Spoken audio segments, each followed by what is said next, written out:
It is July 25th, Monday. I'd like to call to order this special meeting at Hinsdale Central Auditorium. It is 7:02. Please join me in reciting the Pledge of Allegiance. I pledge allegiance to the flag of the United States of America and to the republic for which it stands, one nation, under God, indivisible, with liberty and justice for all.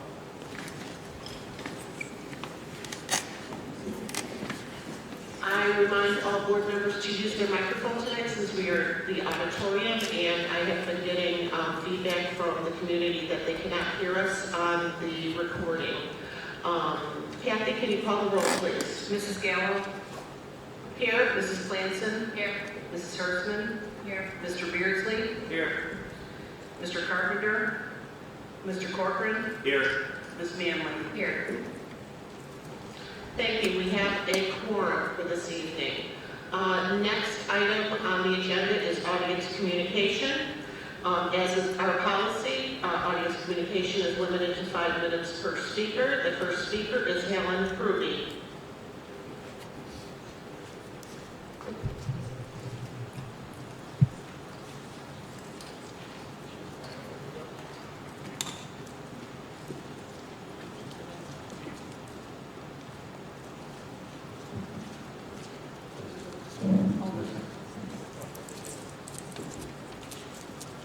Thank you, Mrs. Gallo. Good evening, members of the board.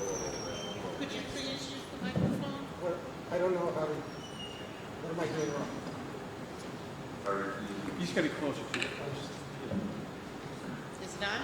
So, Okay. Am I being recorded? I can't tell. Here. Use Bill's.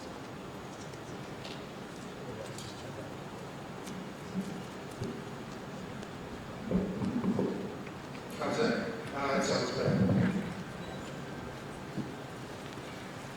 I think Dr. Lowell's emergency report is a good start and could be the foundation for a self-sustaining alternative to our existing way of administrative education, a patchwork of antiquated boundaries and fanciful carve-outs that will become financially unsustainable without a tax hike that I believe will be defeated. I'm here tonight to explain why. I realize that it's too early for most of you to embrace the idea of a merger, but after November 8th, if not sooner, I think you will see it as your best choice for Plan B. Let me remind you that there are profound externalities that I will point out.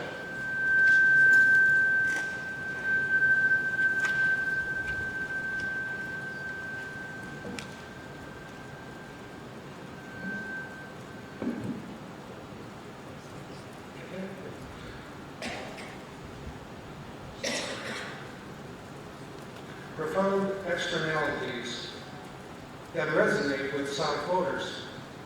Externalities that you cannot overlook if you want their support.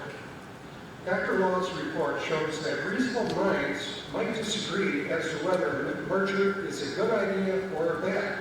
For that reason alone, the public deserves to collectively speak in an advisory referendum.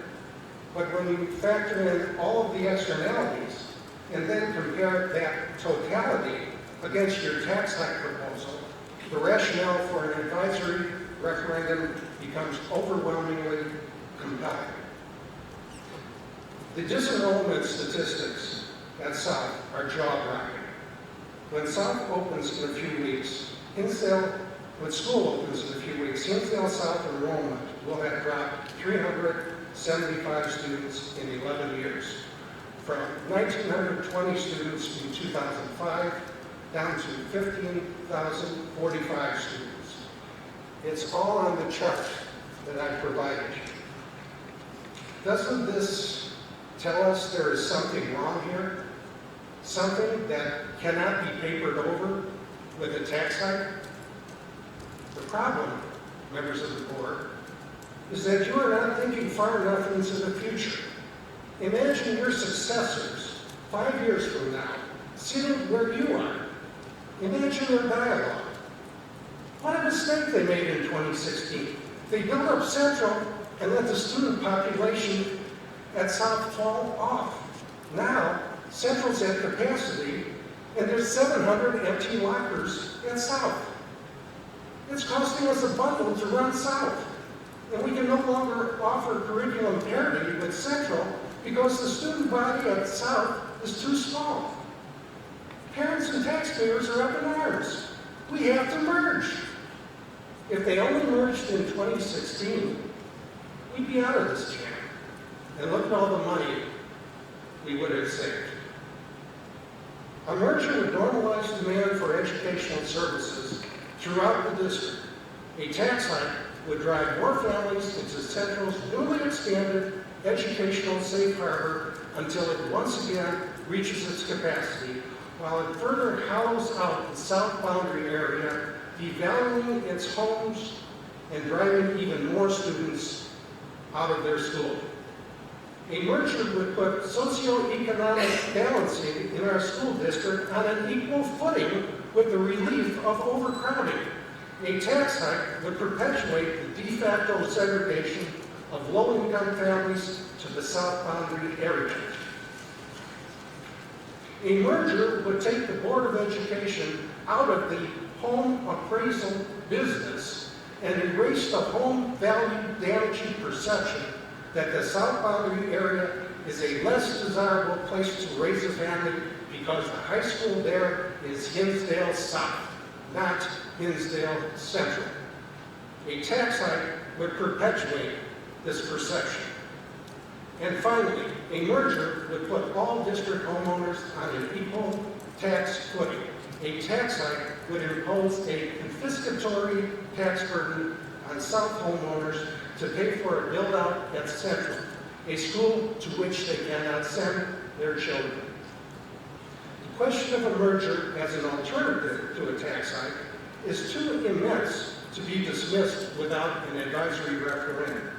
Ask those who oppose it why, if their opinion matters, why they would be against allowing tax cost-bearing voters to provide advice as well. Nevertheless, if you ultimately decide to deny the voters the opportunity to advise you, please tell us your plan to address the externalities. If you can't articulate such a plan, if you continue to ignore these problems, and if you proceed with a tax referendum, this is the message you will send to South voters. We don't care about disenrollment at South.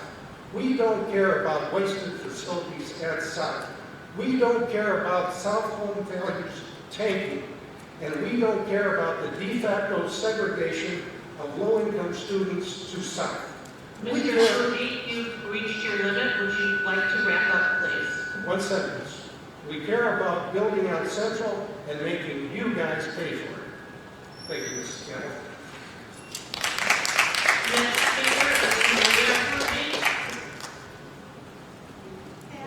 Yes. Are you passing? Okay. Next speaker is Rick Budnam.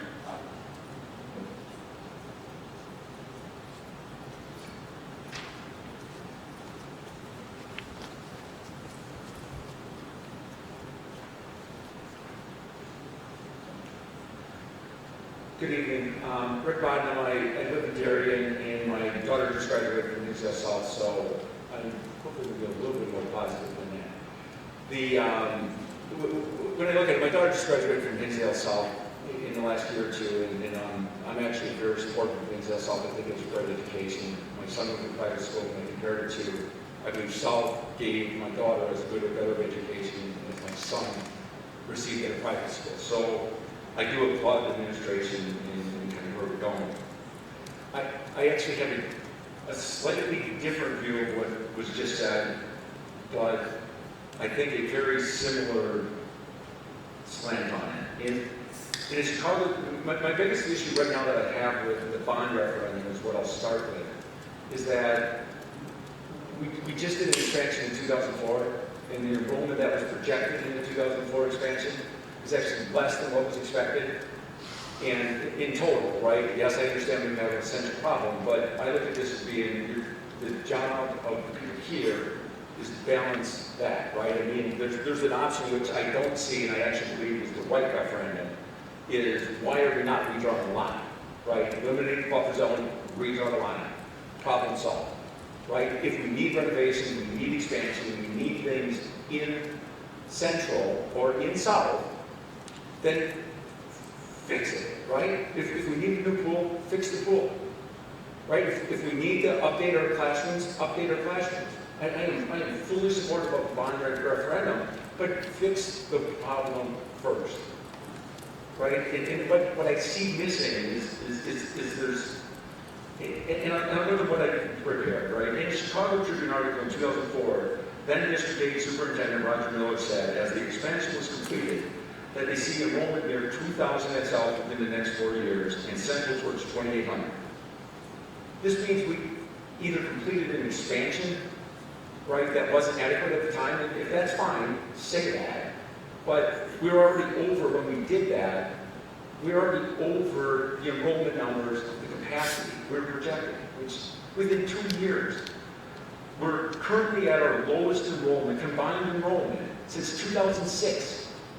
This is our lowest time, and we're in the middle of talking about expanding. How do you expand when you have declining enrollment, and you have declining enrollment, you're at your lowest level, and you want to expand? You have a balancing problem, right? Start by getting rid of the buffer. Use the north line, right? What does that do? What is the projection for, when we're sitting here looking at these things, there's a capacity number that's reported in our school report card every single year. And what we have to do in order to get to the numbers, and the reason we're doing this is we have to carve out of those numbers and make it an 80 or 85% efficiency in order to get to numbers that's either to justify the expansion. Well, again, I'm a CPA by nature. I sit on boards, so I appreciate what you're doing. But my problem with this is figures never lie, and liars always figure. And it feels like we're using consultants, and we're talking to consultants to justify a means to an end. I can tell you, I was a consultant for 25 years before I went in-house. My clients wanted me to get to an answer, you generally got to that answer. And it really feels like that's what we're trying to do. You know, I'm going to go then to, I've heard Westmont being floated as an answer. Westmont is not an answer. And taking Westmont and trying to gerrymander it in the South is certainly not the answer, right? That's a problem for a future day. And if that opportunity comes along, deal with that then. Don't mix that into this discussion, right? The pool, my daughter's best friend is a diver. She goes from Hinsdale South to Hinsdale Central to dive. You can't put a new pool in Hinsdale Central before you fix Hinsdale South. Right? It's just, I mean, I get what you want to do, and I get that the 1 year is old, but fix the problems. Focus on the problems that we have. Right? Because we're making up problems that don't exist to solve by putting the districts together. I'm like, personally, I'm fine. My kids are off. You want to split between 2 campuses? But if you do that, educate us on what does Lions do. Does Lions really not have AP classes? That, you know, is one of the excuses that we have for this? I don't know, right? I don't know enough about what works and what doesn't work in that situation. Thank you.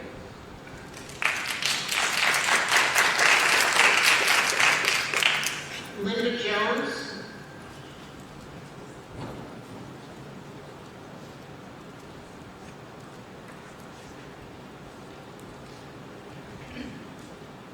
Hello, I'm Linda Jones from Burr Ridge, and I'm not sure that I understand what the board is doing at this point.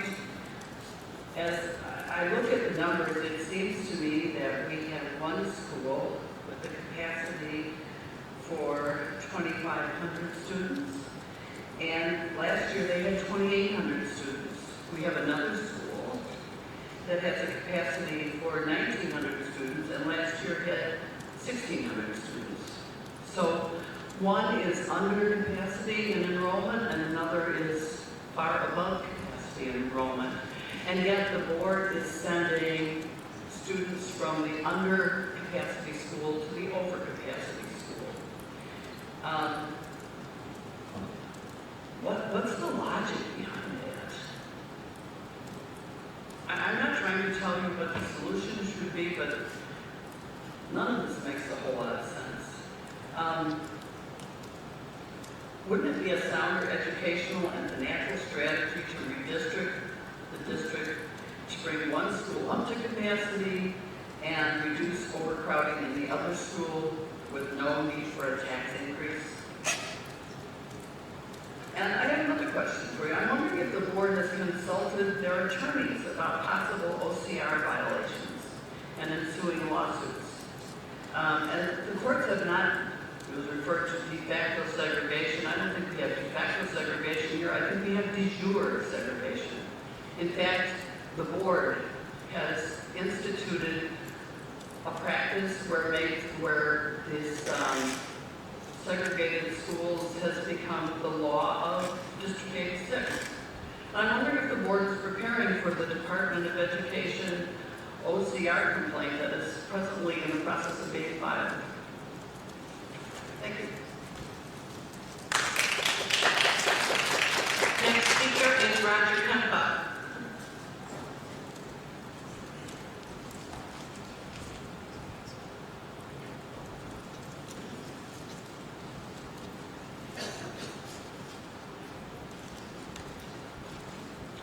Good evening. Roger Kemper from Gary. Please use the microphone that's lit, Mr. Kempa. Thank you. Good evening, Roger Kemper from Darien. Starting off with Dr. Law's report, excellent start. And but one point brought up already is, beyond the bond referendum, there's no plan B or plan C. And I'd like to talk mainly about the merger. Recent decisions by this Board of Education have been divisive. I'm referring to the establishment of the new buffer zone. Wino started off with one student wanting to go to Central. Why no consideration was given to the evaluation of student requests to attend Central versus South on a case-by-case basis? The establishment of the new board policy 7.31, it could simply be summed up as telling us not. All District 86 students may attend South. However, in order to attend Central, District 86 students have restrictions as follows. Do you think District 99 would do something like that, with dollars south and dollars north, north being the preferred campus? I think not, or any high school. So even the currently proposed bond referendum itself is divisive, as none of the bond proceeds allocation and replacement is on the November ballot. The most positive, fair, and uniting solution prior to any bond referendum is to seriously consider merging Central and South into one graduating class, two-campus system. Once again, not doing so makes an ill-conceived referendum. The benefits weighed against costs are significantly positive. First and foremost, all district students would receive an equal education. Now, that's something you can't put a real cost on. That's most important. All teachers would be able to plan together at the same grade level. There would be significant taxpayer cost savings over time. And again, successful area high schools in place include Lyons Township, New Trier, Lake Park, and Warren Township. The wheel does not have to be reinvented for success. It can be improved upon. Individuals who have built self-aggrandizing micro-mini empires over many years or even decades probably would have to deal with adverse consequences due to the Central South merger. Board members may have heard from some such individuals already. Hiring a third-party firm to objectively evaluate the merged Central South prior to a huge, costly bond referendum would make sense to the public. Unifying a nation, let alone a high school district, is much more difficult than retaining the status quo, at least in the short term. Just wanted to bring up for the referendum, I looked in the agenda materials and I could not find an update with the discussed $90 million, as to the allocation of it and what it adds up to and what's the total cost. And last, I thought I'd mention, as a member of the public, I stopped by to see the tentative annual budget on public display. It wasn't there. Thank you to the employees, Mary O'Rourke, Mary McGee, there for putting something together within an hour, so I would have something to look at. And that's another story. Just the treasurer's report is not here tonight. I've never heard of that. That numbers are not available as of June 30th simply for cash and investments. And if not, I'd like to know the reason, really. But and in total, what were the cash and investments 1 year ago, June 30th, and this year, June 30th, if that's possible? June, the total, not in detail. Thank you.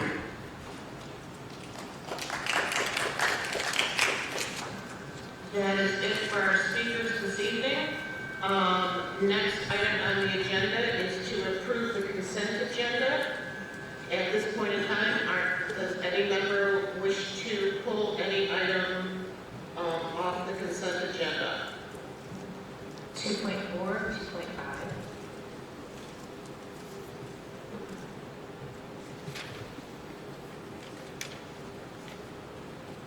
Any other item?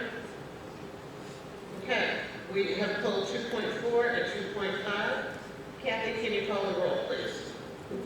Mrs. Gallo. Aye. Mrs. Lamson. Aye. Mrs. Hertzman. Aye. Mr. Beardsley. Aye. Mr. Corcoran.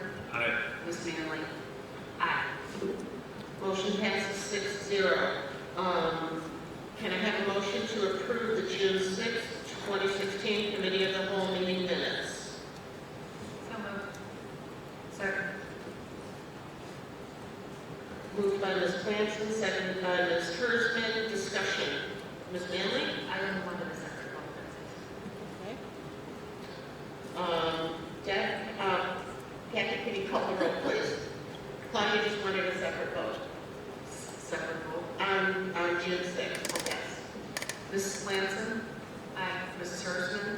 Aye. Mr. Beardsley. Aye. Mr. Corcoran. Aye. Ms. Manley. Abstain. Mrs. Gallo. Motion passes 5-0-1. Next item is, can I have a motion to approve the July 13th, 2016 special meeting board goal setting minutes? So moved. Second. Moved by Mr. Beardsley, seconded by Ms. Cranston. Discussion, Ms. Manley? Yes, there seemed to be an error in there. I don't know if I was going to quibble with this, but it should have read physics and not geology, number 1. And then number 2 on July 13th minutes, under improving the perception of South. I would like to add, Manley stated that not only should this public relations issue be addressed, but the actual problems at South should also be addressed and remediated in tandem with the public relations goal, and I'd like that to be added into that section of the minutes. Would you like it as the last, under improving the perception, would you like that after the paragraph that says Gallo proposed? Or where would you like that placed?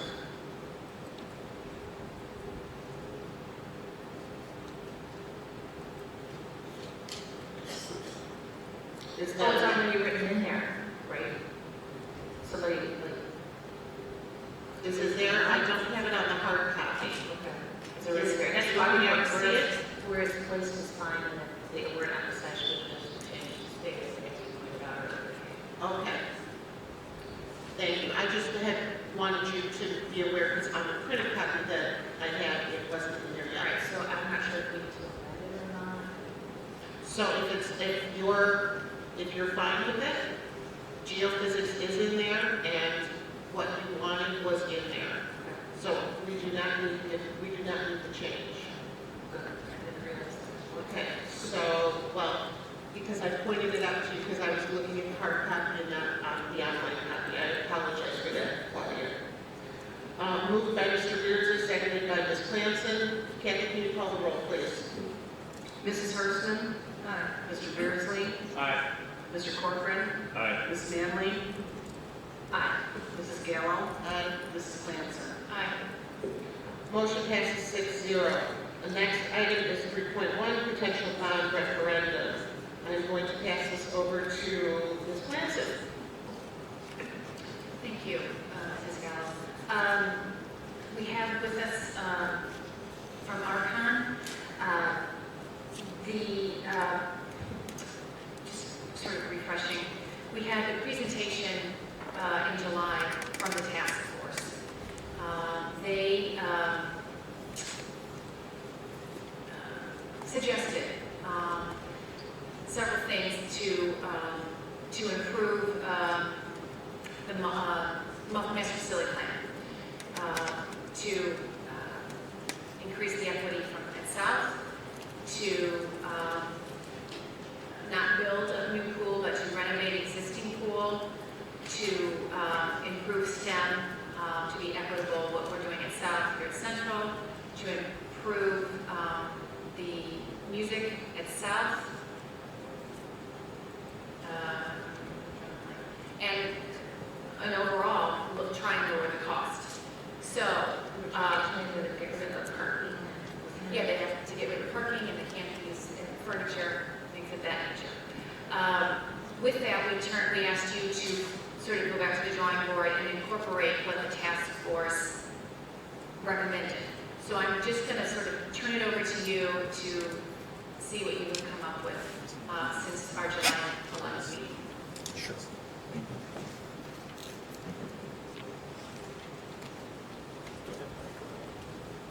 Yeah, we can.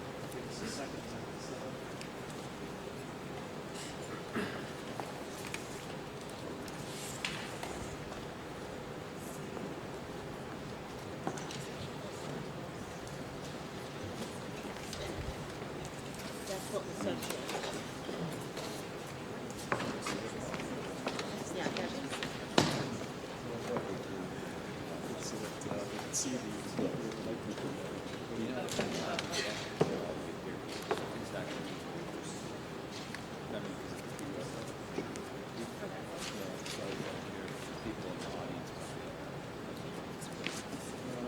well, this is more for us. So just to remind the audience, or to bring them up to speed, task force was assembled, made up of key influencers from the Hinsdale South community and Hinsdale Central. These were parents, these were community members, not necessarily have kids in school, some did, some didn't, community leaders. There were roughly 50, Dr. Lowe, how many were invited?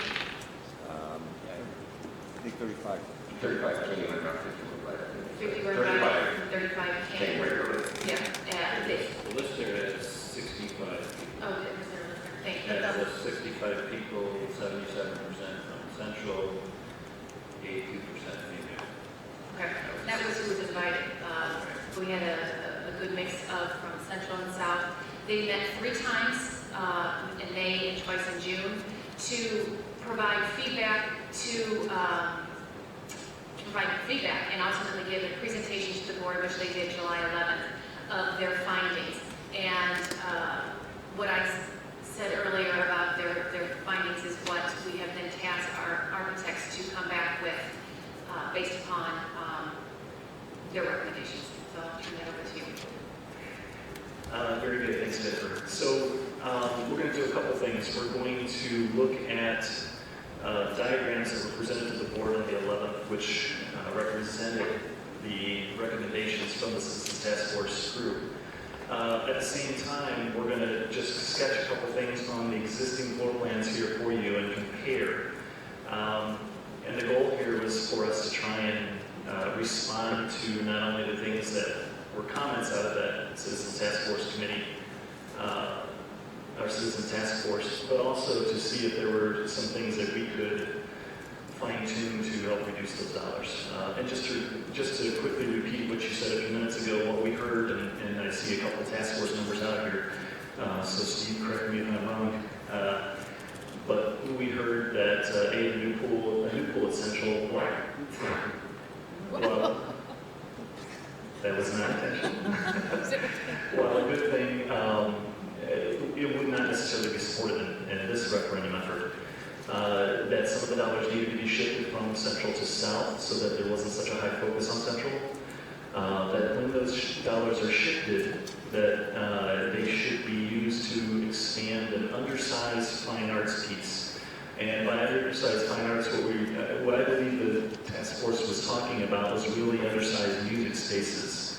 And we'll get into what we're going to sketch is a little bit different than what's drawn on the board there in a second here. Also, you mentioned STEM. Absolutely correct that if we're going to address STEM at South, we should also address it at Central. And then finally, that the $94 million needed to go below, somewhere below 90, a better number. When that was all said and done, the number we got to was 92.1 million. So the 92.1 million is still above that 90 million. Our exercise over the past week has been to try and see if we can reduce that. So the thing we looked at we didn't go back and look at every single project in the master plan. What we did is we focused on the things that were adjusted in response to the Citizens Task Force. So if we look at South, the area that's in red up there was the fine arts expansion. It basically took the Little Theater and removed it. Do you have copies? You have copies? Is that what you said, Klaus? That's what we said, yes. When I found it, it's red. And Kathleen, it's on the board. I don't know if you can see the. Here, Okay. I'll share it. You can sit in Bill's seat. I can share with Jennifer. Okay. You can sit in Bill's seat, you can see from the board. So the large red area essentially represents the original master facility plan. Because the direction out of the Citizens Task Force was to add that back in, or look at adding that back in. One of the things to note is that it took the Little Theater out and replaced it with a teaching theater. It also expanded band and choral spaces, added a dance space, essentially added quite a sizable addition, pushed over into the cafeteria and forced us to add an addition for the cafeteria as well. So one of the questions that came out in my mind from that meeting was if the Citizens Task Force was primarily focused on music expansion, is there anything that we can do to leave in place some of the existing facility that you have and not spend dollars on it? And what happens if we left the Little Theater in place and not replace it with a teaching theater, a different type of theater? And we absolutely can do that, and there's a savings to be had with that as well. So let me show you what we're talking about.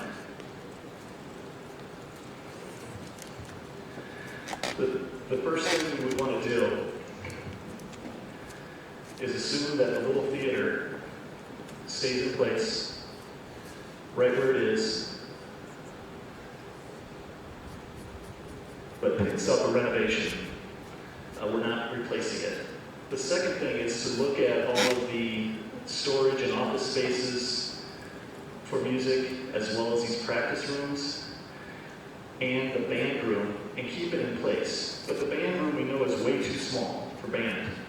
So if there's a way that we can add a band room as an addition and convert the band room into a choral room, there's very little work we would have to do in that space, if any at all, to turn it into a different type of music space, one that doesn't need quite a big footprint.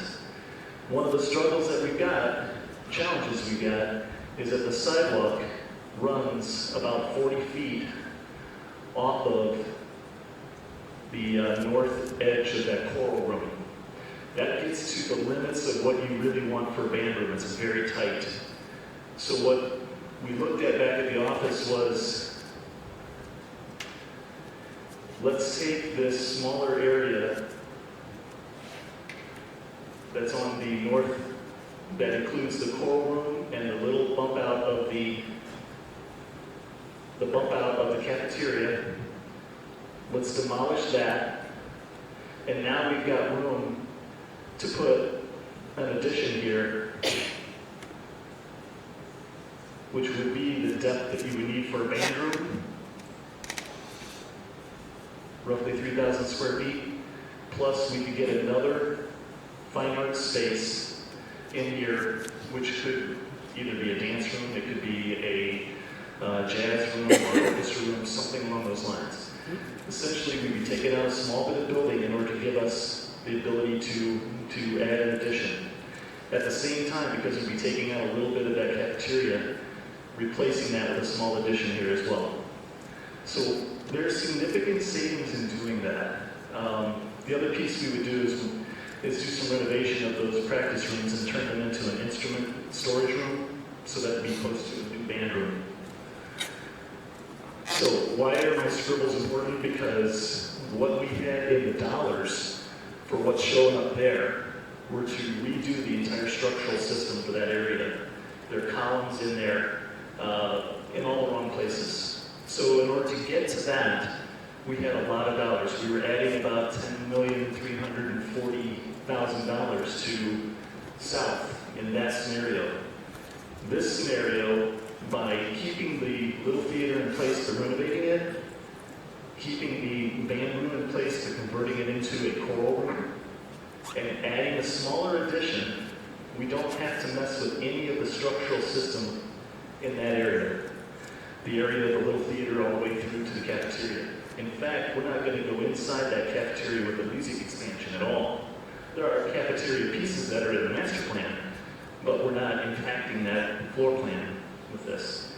The total dollars that we're looking at for this are roughly $3.6 million. Compare that to the $10.34 million that we were talking about before, and we've been we're able to save about $6.7 million. We still hit that big issue that the Citizens Task Force had, which is to convert dollars to South and also to really, actually, more importantly, support program spaces South. So we can do it, but by changing how we go about it and not dealing with that little theater, we're able to save quite a lot of dollars to South. Yes. No, it's sure. Go ahead. As you could hear from what's going on here, there's also an agenda item about merging the two districts. One of the items that Dr. Law brought up was... One district merging the two high schools. I'm sorry, merging the two high schools. I understood. Dr. Law brought up that if that were to happen, that I guess both of the schools needed fine arts space. So would this changeover itself be able to address Dr. Law's concern? So if I understand the question, if you were to eventually go to a freshman, sophomore at one, junior, senior at the other, would it impact this? I assume it would. What I would turn the question back and say, okay, what programs do you have? Do you still have band for freshmen? Do you still have band for sophomores, juniors, seniors? If that's the case, then you need the two big spaces. Do you still have choral for each one of those grades? Do you still have, all that?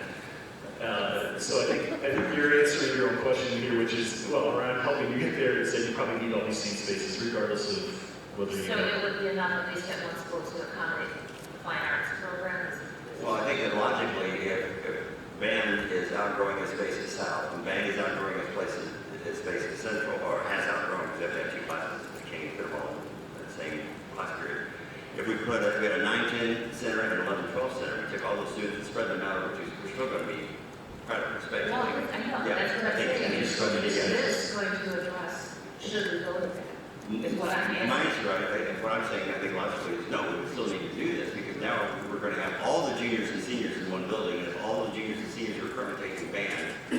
my building taking band, and all the freshmen and sophomores taking band are doing the same thing in their building, we're still going to be overcrowded in the same way that we are right now. I don't know if that improves it just by spreading it. Maybe overcrowded, but if we leave it as is. I'm asking if we go with his renovation. It would fix the problem. Would it fix the problem? Oh, I thought you were saying it should be, you would not have to do it if we merged. No, If we. No, I think the end result is you would have to do something to of this scale. Now, the nuances of how large the band groups are at each grade level, that might tweak it, but. And then we have to take a study to figure out how many freshmen and sophomores, what kind of space do they need as opposed to juniors and seniors. Yeah, full disclosure, everything that we're going to talk about tonight doesn't take we haven't been taking the approach of what if we go to a freshman, sophomore, junior, senior. We've been looking at the two campuses as independent. And I thought that we had said that we didn't want to help out at the cafeteria to move it out. Is that incorrect? The original or the one that you just drew? What we're talking about now? Okay, so the original bump out in the cafeteria there was to make up for all the space that we stole, for lack of a better term, for fine arts. The bump out that I just sketched is probably under 2,000 square feet. It's significantly less than that because we're stealing a much smaller space for fine arts. In this one, we were stealing probably 5,000 square feet for fine arts, so we had to replace it. Here, we're probably stealing in the range of 1,000, and so we have to replace that 1,000 or 1,500 or whatever the right number is to get you to the right area. All total, our addition here is significantly less. It's only 6,000 square feet, while that was probably a 10,000 square foot addition. But the real savings is by not demolishing that little theater and all of the structural systems through there. Honestly, I like the idea of keeping the little theater because I think that's a positive. I like that space a lot. I think it gets a lot of use. A lot of different things going there. So I like that, keeping that space. Jeff, when you were doing the calculations for that 1,000 square feet on the cafeteria itself, and I know you do these calculations here, how much we have, number of students, space. Were you looking at the demographers would be the high enrollment mark for the South would be 2030 to know that we need that space? Because one could, I think, reasonably question the South's enrollment is where it is now. Do we need to add space we've lost to the cafeteria that we lost to something else? So the way I approached it, Bruce, was to look at it and say, you currently have 5 lunch periods, and there are pros and cons to that. One of the cons certainly is that you have certain classes that start a lunch period, start a class period. Their bell curve is very short because they have to stop, go to lunch, come back, and start all over. One of the things we always look at is to give you the opportunity down the road, if you chose to, go to three lunch periods instead of 5, which eliminates some of that. It's not a perfect world, but it certainly helps in that. I typically use, for cafeterias, 20 square foot per student. The old rule of thumb used to be 15, but that was back when we had more of a grade school-like seating environment where everybody was lined up in rows on benches, actually kind of similar to the benches you have now. Certainly, prison, sure. Certainly, most modern cafeterias for high schools will have a much different, more collegiate-like environment, and so we use 20 square feet per student. You currently have about 8,700 square feet of dining area in there. At 20 square feet per student, that's about 435 students per lunch period. So your 5 lunch periods, that gives you the capacity of 2,175. If you ever wanted to go to 3 lunch periods, you've only got a capacity of 1,305. So the opportunity to go to 3. If we add, let's call it 2,000 square feet here, and we're taking away about 700 or 800 square feet out of the cafeteria, because half of that is music. Let's say that we're left with just under 10,000 square feet, 9,900. At 20 square foot per student, that's 495 students per lunch period. 5 lunch periods, that gives you a capacity of 2,475, which is certainly more than the students you have. At 3 lunch periods, it's a capacity of 1,485, which is still a little bit light, but you're not going to have everybody there every day. So you're much closer if you put a little bit of an addition back on here to give you that opportunity. I don't know if you'll ever go to 3 lunch periods, but I certainly would hate to spend the dollars to put an addition on and not give you that potential if you wanted it. Okay? Can I ask a question about, so Of course. about the cost per square foot? So you gave an estimate. I mean, I definitely like this design 100 times better than the previous one. It takes time to get this kind of configuration. So what are you estimating? You said 3.6 million. So then another time, I think 6,000 square feet, I think $600 square feet, which would be enormously expensive per square foot. But so can you run us through the numbers? Yes, I can give you an exact breakdown if you'd like. We're looking at demolishing roughly 1,800 square feet. We're using a ballpark number, and again, just to comment on these budget numbers, we're trying to be appropriately conservative. We don't want to give you numbers that are super inflated by any means. At the same time, we don't want to give you a number that is so low that when we get in there, we don't, something comes up in, buildings that have had 4 and 5 and 6 different additions to the point where you're not covered and you can't deliver the programmatic pieces that you promised your community. So the demolition is 1,800 square feet. We're using $10 a square foot for demolition. We carry a 10% construction contingency and a 10% design contingency in there. And then we're marking it up with an architect fee piece there of 0.075. So that comes out to be $23,000. So a pretty small amount just to demo that, but it gives us a big opportunity to put the band room there. The addition, we're looking at 6,000 square feet. Right now, we're carrying a construction number of $300 a square foot.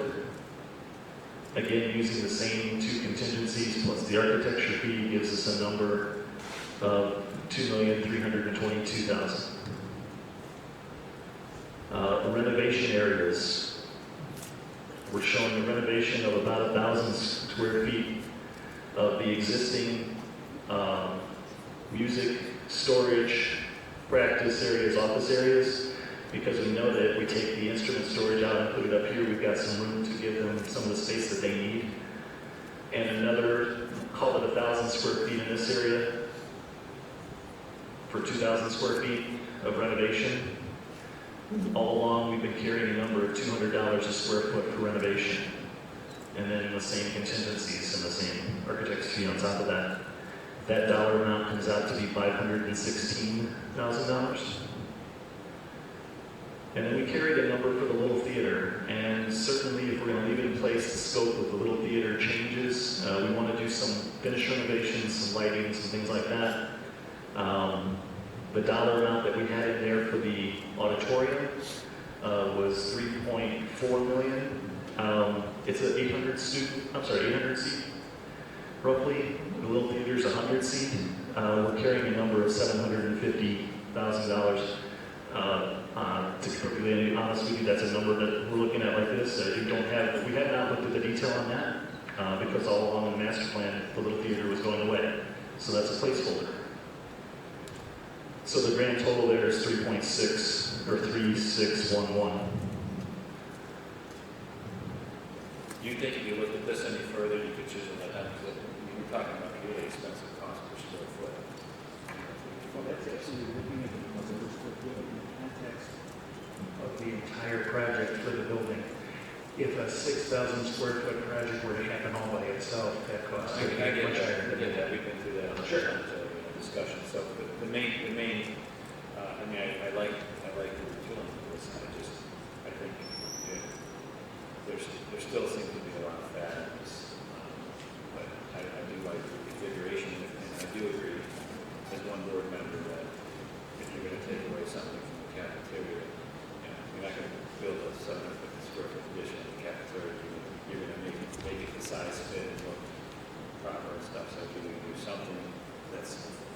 square feet, because that's just basically working space, so we're not going to do anything.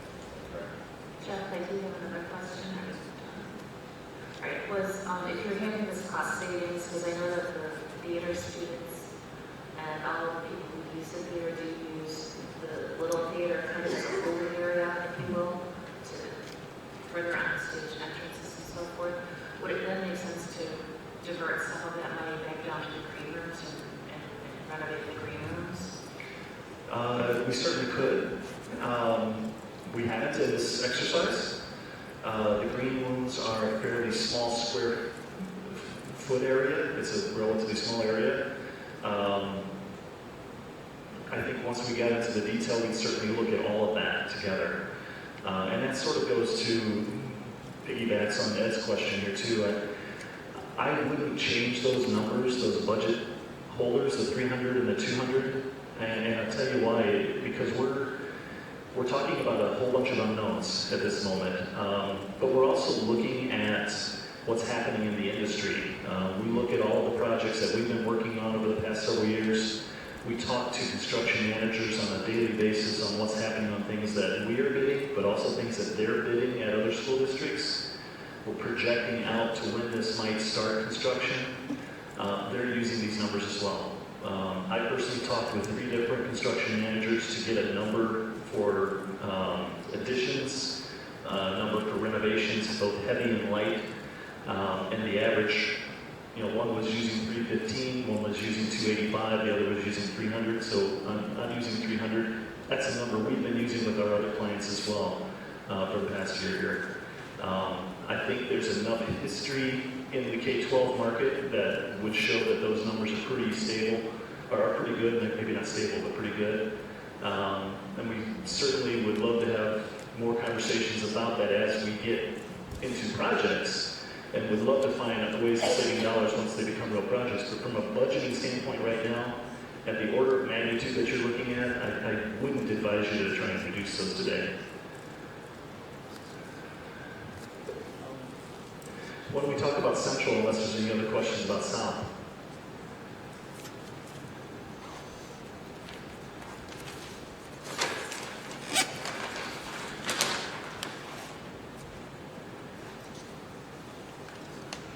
Okay, so let's go to the first floor, Tim.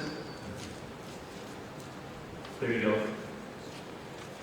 So if you remember from the board meeting on the 11th, we showed everything in red there as the option that was one of the options that came out of a recommendation from the functional team for music.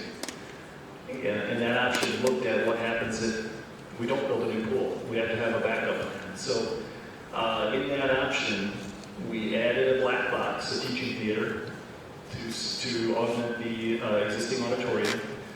We increased the size of band and choral, and then shifted jazz and orchestra into those spaces and did some other shifting around. Today, what we've done is we've looked at, and again, that number was in the $92 million from the recommendation from the task force. So what we did is we took a very similar approach at Central that we did at South. It basically said, do we need to build a black box or a second theater, teaching theater today, or should we instead hold off, put a placeholder in there for a master plan, just like we have a placeholder in there for other pieces such as the pool. We're not going to build anything else there where the pool, a new pool was shown, in case we at some point need to build that pool. Same for the black box theater. Let's find a place where we can put it. It's not going to hurt us with anything else we do if we don't do it today. It's just going to reduce our dollars today. The other thing we did is we looked at the existing band, choral, scene shop, and practice rooms, and said, let's leave those alone. We know that band doesn't fit in there. We know that choral doesn't fit in its space. Let's create 2 spaces for them, just like we're proposing this out.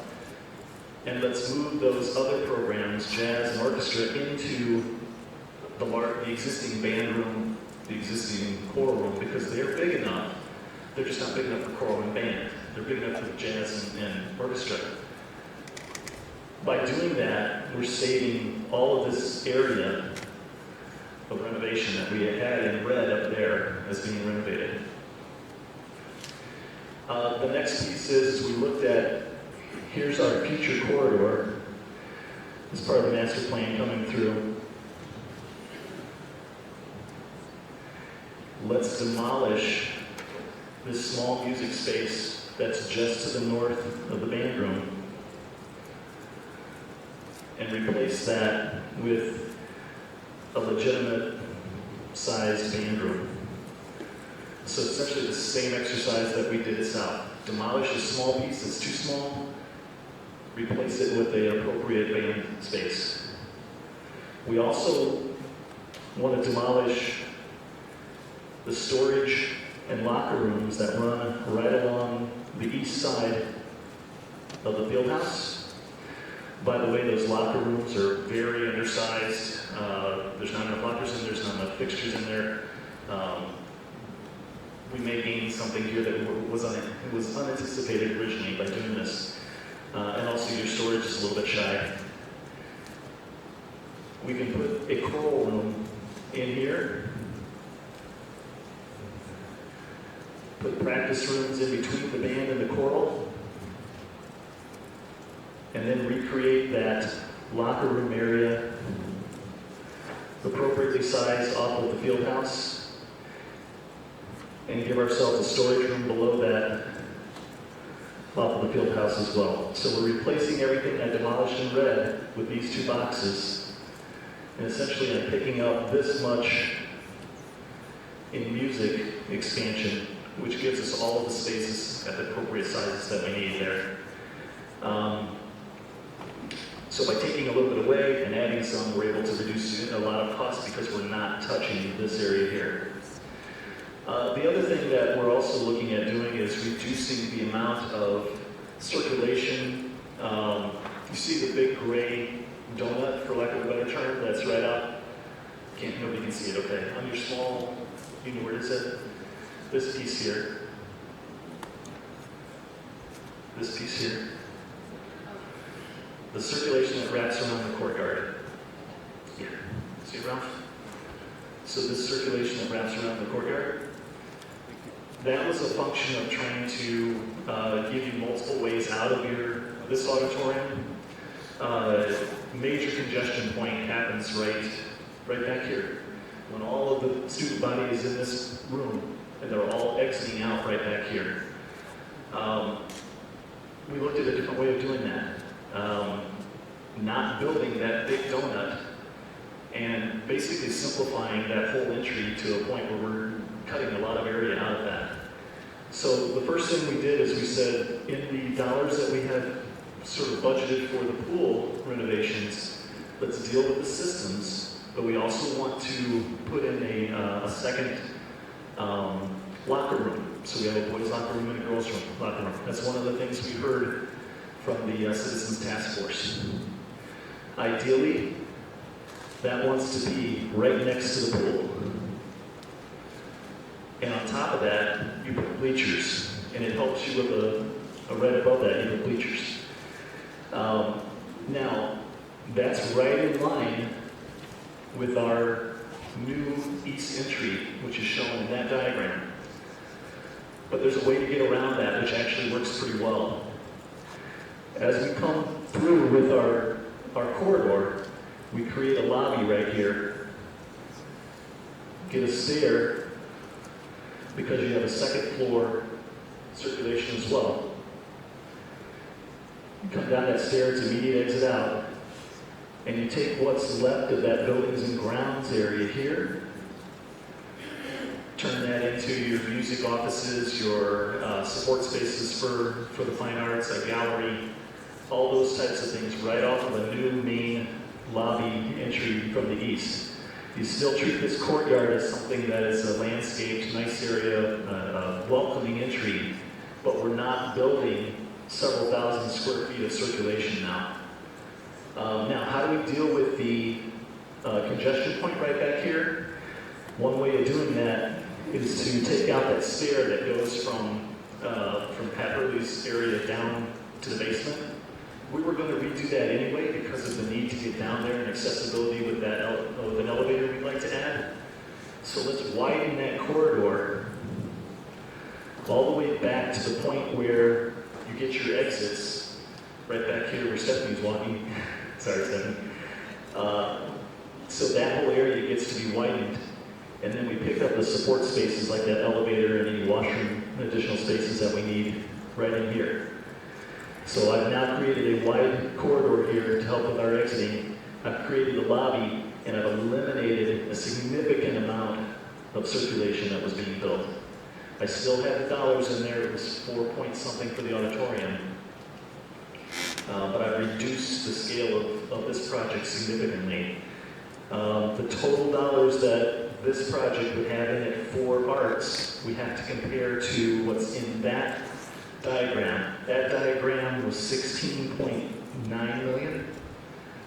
What we're talking about here is 11.4 ballpark. So we're reducing it by roughly 5.5 million. So at South, we reduced it by roughly 6.7. At Central, we reduced it by 5.5. Grand total of about 12.2. If I deduct that from the 92.1, we're now at 79.9 million. So the last piece that we heard from the Citizens Task Force, which was that 94, 92 million was too high, we needed to get it below 90. We're actually hovering just below 80 at this point. Can you tell me what the split is, the overall split between the two campuses? Yes. Do you have the spreadsheet with you? I've got it here. No.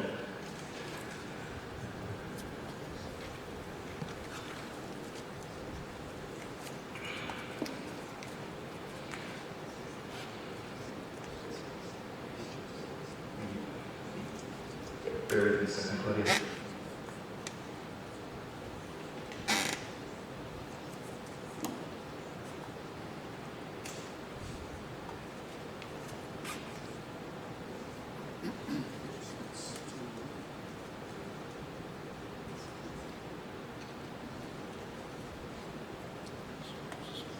The follow-up question will also be after you answer what is the split spending will be, what's the square foot per student at Central? What's the square foot per student at South? We can certainly create. I want to make sure that when we're talking about disparities between the different campuses, we actually put it in perspective with how many square feet per student we have at each campus.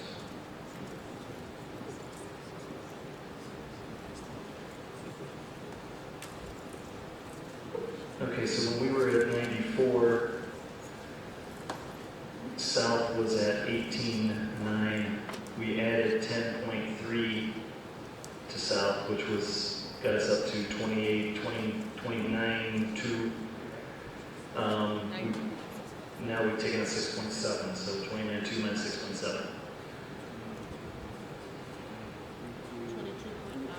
So 22.5 out of 79.9. The rest is essential. Yeah, we were hovering, I think in the, I believe the task force, the systems task force was right around 31% or so split, 31, 32. Right now we're at 30, 70 instead of 32, 68. So we're still hovering in that same area, percentage-wise. I think we've addressed everything that they brought up. I hope we have. That certainly was our intent. But I think we're doing it in a way that we actually save globally some dollars here. Quite a bit. I mean, we've gone from 134 at one point with the overall master plan to a number that was vetted by the Citizens Task Force of 94. Some things got shifted around, which brought it to 92. Now we've cut about a little over 12 million again by really zooming in on those couple of things that were important to them. And I would say that right now we're probably at the point where everything that's prioritized and brought up by both that group and the board is probably there, where it'd be a challenge for us to go back and drop that number further, unless there were specific big program items that you were willing to cut. So my numbers kind of figured at the 70-30 split. I'm sorry? 70-30. Correct, correct.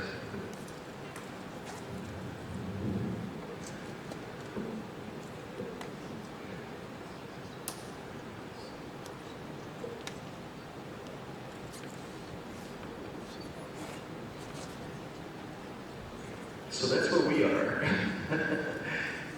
I guess we're looking for your feedback and hopefully, hopefully that gets you enough information that you can make some decisions tonight. So it's $79 million.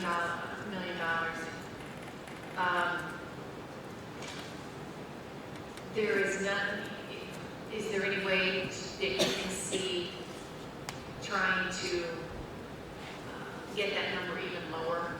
Yeah, I have some suggestions to help you get the number lower. The student services piece at Central.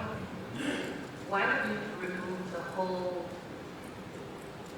office space and move it to another location? Why don't you just, there's 2 classrooms directly east of the student services. Can you just use those 2 classrooms and punch out those walls rather than just moving it?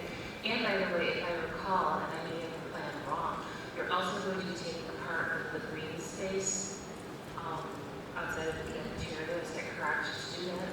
Yes. Okay. And as I understand it, the students here at Central just really, really love that green space, and they use it a lot. And quite honestly, green space at this campus is rare. I hate to see that lost. What about doing something like that? Why not move it? Why not just by, common sense and push it out that way? Okay, so let's zoom out a little bit. The master facility plan that was adopted by the board has that element in it. Our task for this exercise wasn't to go back and readdress the master facility plan. So I'm setting up my response here. Right? I'm not trying to be please, I'm not trying to be critical at all. It's a valid question. So the master facility plan had those elements grouped together for reasons that were identified as part of that process. We brought all of the student services together instead of having them remotely across the hallways where they couldn't support each other. We brought them together in a way that not only could those support services support each other, but also could provide a close proximity to the front door and to the cafeteria at the same time, so that students that needed a quiet zone could go get some help or go talk to someone, or actually take their lunch and go over by that area in what the team identified, that focus team identified as a counselor's commons. Simply by taking the 2 adjacent classrooms next to it, that would not have solved all those need issues that were identified. Again, that's... So it wouldn't have solved the social emotional portion of it, correct? Is that what you're saying? I'm going to have to defer for the questions about the curriculum piece, what you're trying to do in support of the students. I'm going to have to defer to the building administrators for that. Actually, both building administrators, because it was a mixed team. Part of what came out of that master plan was a desire to pull those different groups together, the deans, the counselors, the psychologists, the social workers, everybody, and have individual spaces grouped around a shared sort of commons area, right by the front door, very close to the cafeteria, very close to special education. So, well, let me put the devil's advocate, because it's really not a devil. South does not have it configured that way, and the committee, which by the way, really very much appreciated their report, because it really helped focus, I think, us. But if you're looking at treating both campuses the same, well, that's not in the South piece, right?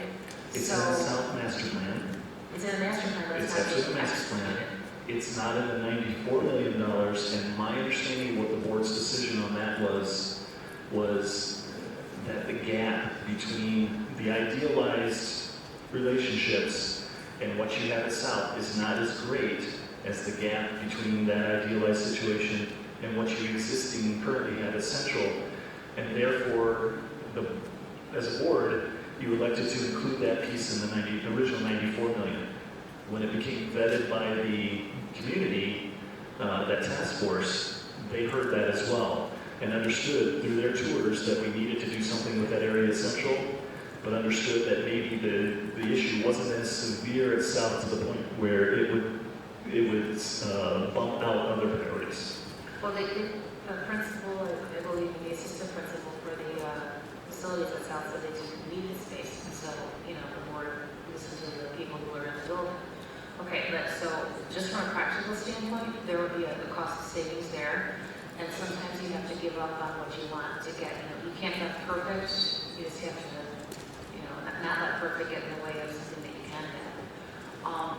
And then the next question that I had is probably going to roll over into the next item here, which is to consolidate to grade level centers, which would be, you heard the talk about the disparity in student population at the two campuses. Obviously, it's something that needs to be, in my opinion, addressed. It has not heretofore been addressed. However, what if we were to take out some classrooms from Central and send some of those students over to South? Would that also result in a cost of savings for Central? Well, can I just first address your issue with regards to student services piece?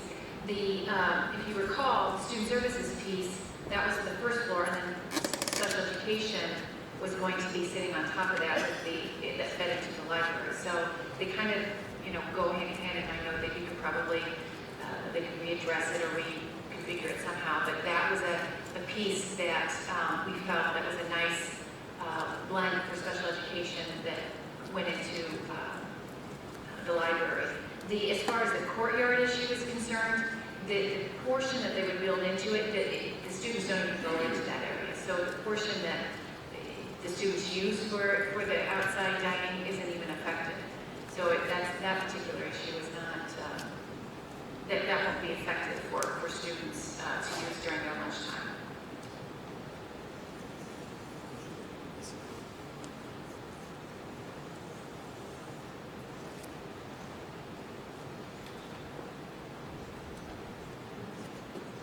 And I apologize, I didn't address the courtyard issue, but you're absolutely right. You've got a very large courtyard, and you're landlocked. So if we are adding space, we have to look at every opportunity to add space. Because you've got such a large courtyard, putting those services centralized near the front door made a lot of sense by building into the courtyard with a whole lot of other benefits, including the ability to get from the remote parts of the building essentially through a shortcut, shortening our travel distances for students by creating this corridor right across the existing courtyard, so that a student on the second floor over here could come downstairs, come right across that courtyard, which is currently the courtyard, as opposed to having to go all the way down and around. As far as the whole issue of whether you have a freshman-sophomore center and a junior-senior center, that starts to rethink all of the programmatic spaces, and all of this would change. Okay, so even though if it were a population shift for whatever reason, the drop in the boundaries, whatever it is, wouldn't that then, would you then be able to save money on putting classrooms into Central by moving some of the population over? I'm just trying to look for cost savings. Of course, if you were to, for every class, let's take a given period during the day, let's take the first period. For every class of students that we could have at South and not at Central, that's one less classroom we would have to build. And so, of course, there would be savings. Yes. Sure. Okay. And then with regards to the student services piece, I kind of want a Mercedes, but I'm not going to get a Mercedes. It's want versus need. We've been told that there's a student service need at Central, but what we want may not be what we get. And I urge the rest of the board to really reconsider that piece and trying to do that piece cheaper in order to service the students as best we can with what we need, not necessarily what we want. Well, and on the student services, maybe we should take a step back because we're talking about an idealized space where all the faculty services students are in proximity to each other. So, but the reality is that, and don't correct me if I'm wrong, we are really overcrowded in the current space we have now for counselors and social workers, to the point that we don't have confidential conversations. So if we have to do something in order to make that space workable, and my goodness, if a parent's coming in with a child, we're talking about very sensitive information, you don't want anyone being able to hear it. They should have the comfort of knowing that this conversation is confidential. So if we start improving student services, meaning making it usable, I mean, where else would we put it, right? We start knocking out math classrooms, you gotta put those somewhere, and so then we get into this cascade effect. Well, and I would say that, you know, student services obviously has a huge impact on every one of your students, and the existing configurations that you have, particularly in the counselor's area, those don't work. There's really not a simple fix to make them work. We either build student services or we build classrooms. I can change those areas where student services currently are into classrooms very easily for pretty low, relatively low dollars, and build appropriate student services with all of the right adjacencies. Or I could rebuild new classrooms and keep student services right where they are, knowing that it doesn't work. So, given the choice, the benefit of building student services that is twofold. One, we get the proper configuration, and two, we pick up classrooms which we don't have.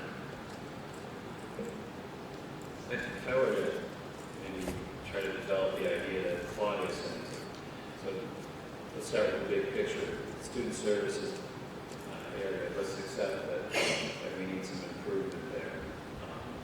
As Bruce elaborated on, we've seen what is the total spend on the student services piece in this central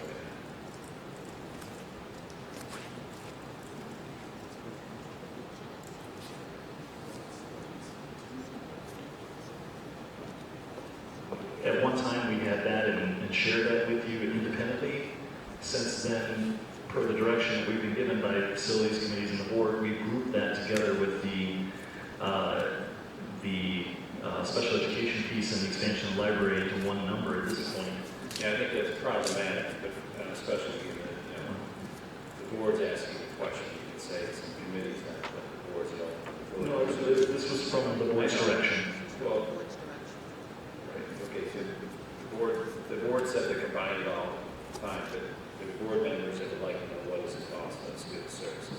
I think that's a very legitimate question, and that's what I would like to start with, the overall question of what is the spend on that, and that's. And we can certainly have to get the answer to you, Ed. It will take a few minutes and some rough calculations with my human calculator here, putting him on the spot. But you can't have student services or special education standalone because they're built on top of each other. Yeah, right now it would be very difficult to break them apart. Yeah, I don't know. I understand that with this study, but in general, if a lay person is going to ask the question, how much are you spending on student services, we should have that. This whole exercise is a theoretical exercise anyway, so we can't say that a theoretical question is not appropriate in a theoretical exercise. No, I didn't say it wasn't appropriate. I just said we don't have the answer. You did say that. So maybe somebody else suggested that. We also have given direction, I know. to move this forward, keep moving this thing forward, and we've given that direction to our. Okay, well, Claudia asked a question. I am asking a similar question to start with student services. How much money are we looking at spending? So it takes a few minutes, or it takes another meeting to answer that question. Fine. I recall a figure $6 or $7 million that we're spending on that, but I could be wrong. From an order of magnitude, you're probably right in the ballpark. However, I guess we need direction. We need direction from you if you'd like us to go back and start cutting things. I didn't ask you to cut. I just said, so from the starting point, we have student services, and we're spending $6 or $7 million on that, and we're looking to try to make a overall project that's not as expensive. Perhaps that's an area that we could have a $1.5 million solution instead of a $6 million solution. so that's, so I'm getting to the end of, both a question and a suggestion, if we're going to look at things. I do agree with what Bruce says, is that we need to improve that area, the counseling area. We identified that a long time ago. But I'm struggling personally with a $6 or $7 million spend on something that I believe we could probably do differently and much more cheaply, with spending some more time on the design. That's just one board member's opinion. I'd like to hear from other board members, and Claudia has several questions and stated in Rob, do you have would like to add anything, and Kathleen or Kay?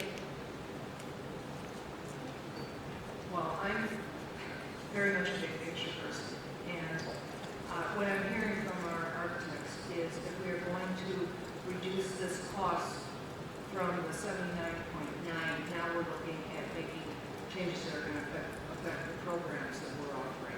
And that's essentially what I'm hearing from that. That's correct. And we as a board need to make a determination. Do we want to start making reductions that are going to affect programs? Because that's where I think we're going. Unless there's other ways to shave more money. And what I hear from our architects, if we want to stay within the spirit of the MFP that we put together and the priorities that we determine, we're pretty close to the lowest figure we can get. So to further reduce that figure, we need to look at program changes, and that's a decision that we as a board need to make. We can sit here and get our pencils out and do some micromanagement in terms of the cost figures, but I don't know if that's what we're talking about spending time. I think we need to get to the bigger question, and that is, do we want to look at program changes that will further reduce that spend? If we talk about program changes, we're not talking about cutting programs, so we're talking about enhancements. So that's, to me, that's a It's talking about like projects, or projects of in the about the nomenclature. Correct. That's not, we're not talking about any cutting programs. We're talking about big dollar figures, and this is not micromanagement. This is what proper boards do. Mr. Corcoran, I don't want to argue with you. I'm just repeating what our architect said, that we're talking about making some program changes. Now, if you disagree with my characterization, that's not my characterization. It's just what I'm hearing from the architects.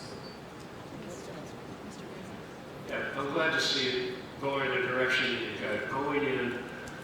I think clearly this business was shot right in the pencils to this point. With the specific matter of student services, how much time will be involved with, trying to scope that out a little better as we talk about today? Can you help us understand that? I'm not an architect, so Sure. Well, the answer to the question is to define what that effort would be, not on our part, but the effort on the district's part. Because one of the pieces that's there is, if you up here in the sort of dark red, we have to go back and talk to you about what you don't want in there anymore. There is a huge gap between this, let's call it 6, just to pick that number out of the air, and the $1.5 million. If you're doing $1.5 million, you're renovating the existing spaces you have in place. And I feel very confidently telling you that will not be a solution that you will be happy with, nor will your building be happy with, because of the limits of those existing spaces. Now, I'm not pushing you to do this. I'm just trying to give you enough information to make a decision. For us to go back and change that, I think you start to run the risk of missing your decision-making dates moving forward, your milestone dates on a ballot. Because I think we're talking 2 to 3 weeks of effort here, which is going to tell me from a schedule standpoint, we're now.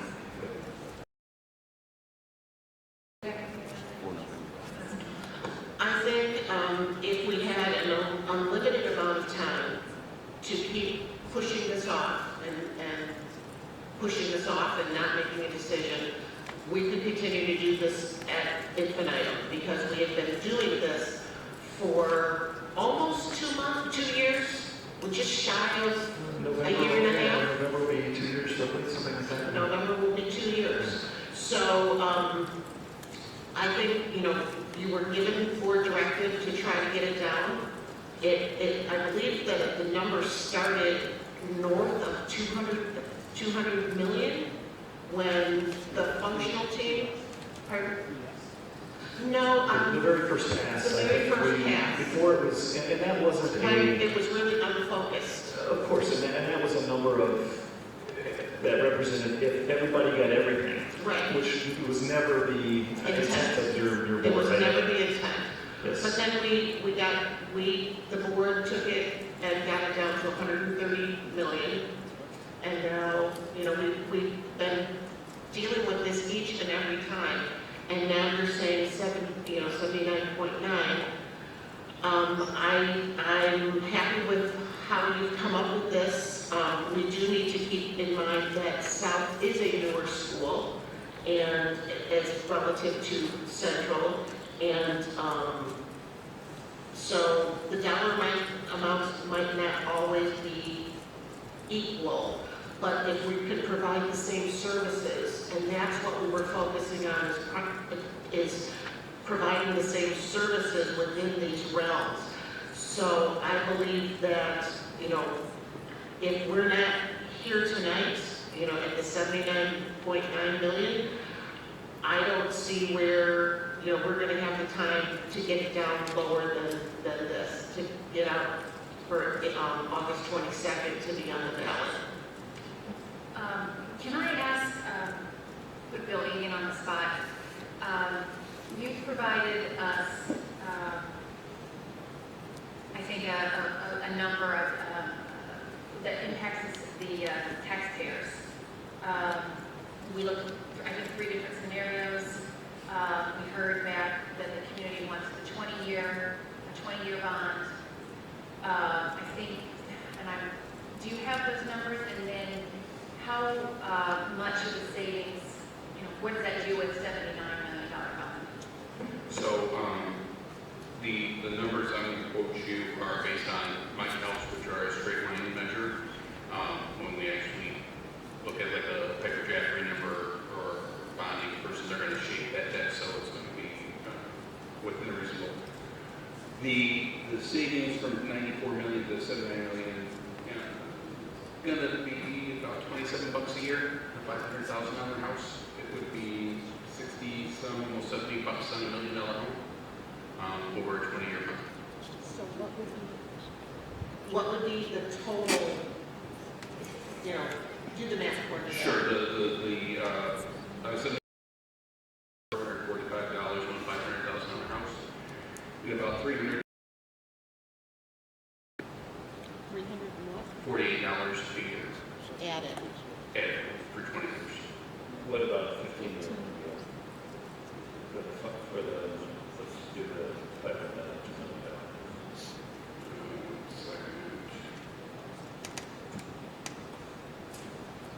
On a 15-year, that changes to $179. So that'd be probably bucks more than what I was quoting on the 94. I'm sorry, 144 was a $79 million bond, so that's $55 more a year. And then the $1 million would be $434, so almost $100. Thank you, Bill. I think, next week we'll come back with, I think on the agenda is a bond discussion item. And at that point, we will be discussing a bond referendum. I do want board members to remember that this is what the task force came back and recommended to us, these changes. And I appreciate ARCON listening to that. $79 million is considerably better than 92. I would love it if it could go down lower. But I think in the scheme of things, we saw it was a $27 savings 92 million to 79. And I think if you went from 79 to 75 or 70, you know, you're talking, you know, $1 or $2. Yeah, so the savings, I think, in that aspect, when you start talking about eliminating projects that impact students, all of the things that we have listed and we've talked about are all things that impact student learning. And that was what we heard from the telephone survey, the email survey, and from the task force. So all of the things that were kept were things that impacted student learning in one way or another. So I think that that's very important to keep in mind. I appreciate your time coming out tonight and diagramming all of this. Thank you, board members, for all of your thoughtful questions and comments. And you have a little bit of information here to kind of chew on for a week, and we'll be back next week to have more discussion on the bond referendum. I believe we need to give direction to the administration to craft the wording of the bond referendum. Correct me if I'm wrong. No, that's what I was about to ask. Make sure an agenda item for August 1st, we'd be bringing back for discussion, not for action, for discussion, a draft. I'm asking this question. It could be a draft referendum question to put on the ballot in November in this amount of 79 million of the projects that we've listed. And I want to make sure that's what we're here. That is what I am asking. I guess you need majority to say, board members. And remember, it's not voting, it's for discussion only, so this is a discussion point. So can I have other board members weigh in on that, please? I believe we need to have it come back with that wording for 79.9 million. I would favor. Could you use your microphone, please, Rob? What? Use your microphone. Use your microphone. Now, what else is there? I figured that. Well, I just kind of don't understand some of how this whole thing has gone down. We just had about 4 or 5 comments from the audience. Populated school at Central, whether it's a hard line, whether it's a junior, senior, freshman, sophomore campus, you need to do something about that before you ask us for money. And that just, I don't know what happened with that. It just didn't happen.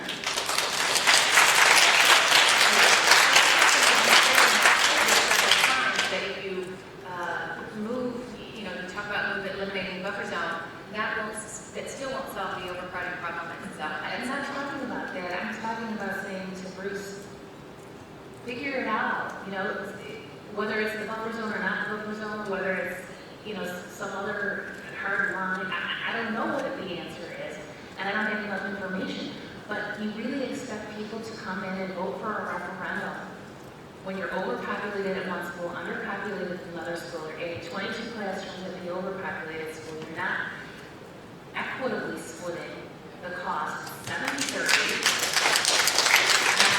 80-20, 70-30. I just don't see how you're going to get a grassroots movement going in order to get this to pass. And you just saved, after all of Jeff's work, and thank you for that, Jeff, we managed to save $27 per taxpayer. I just think that we should listen to the people a little bit more.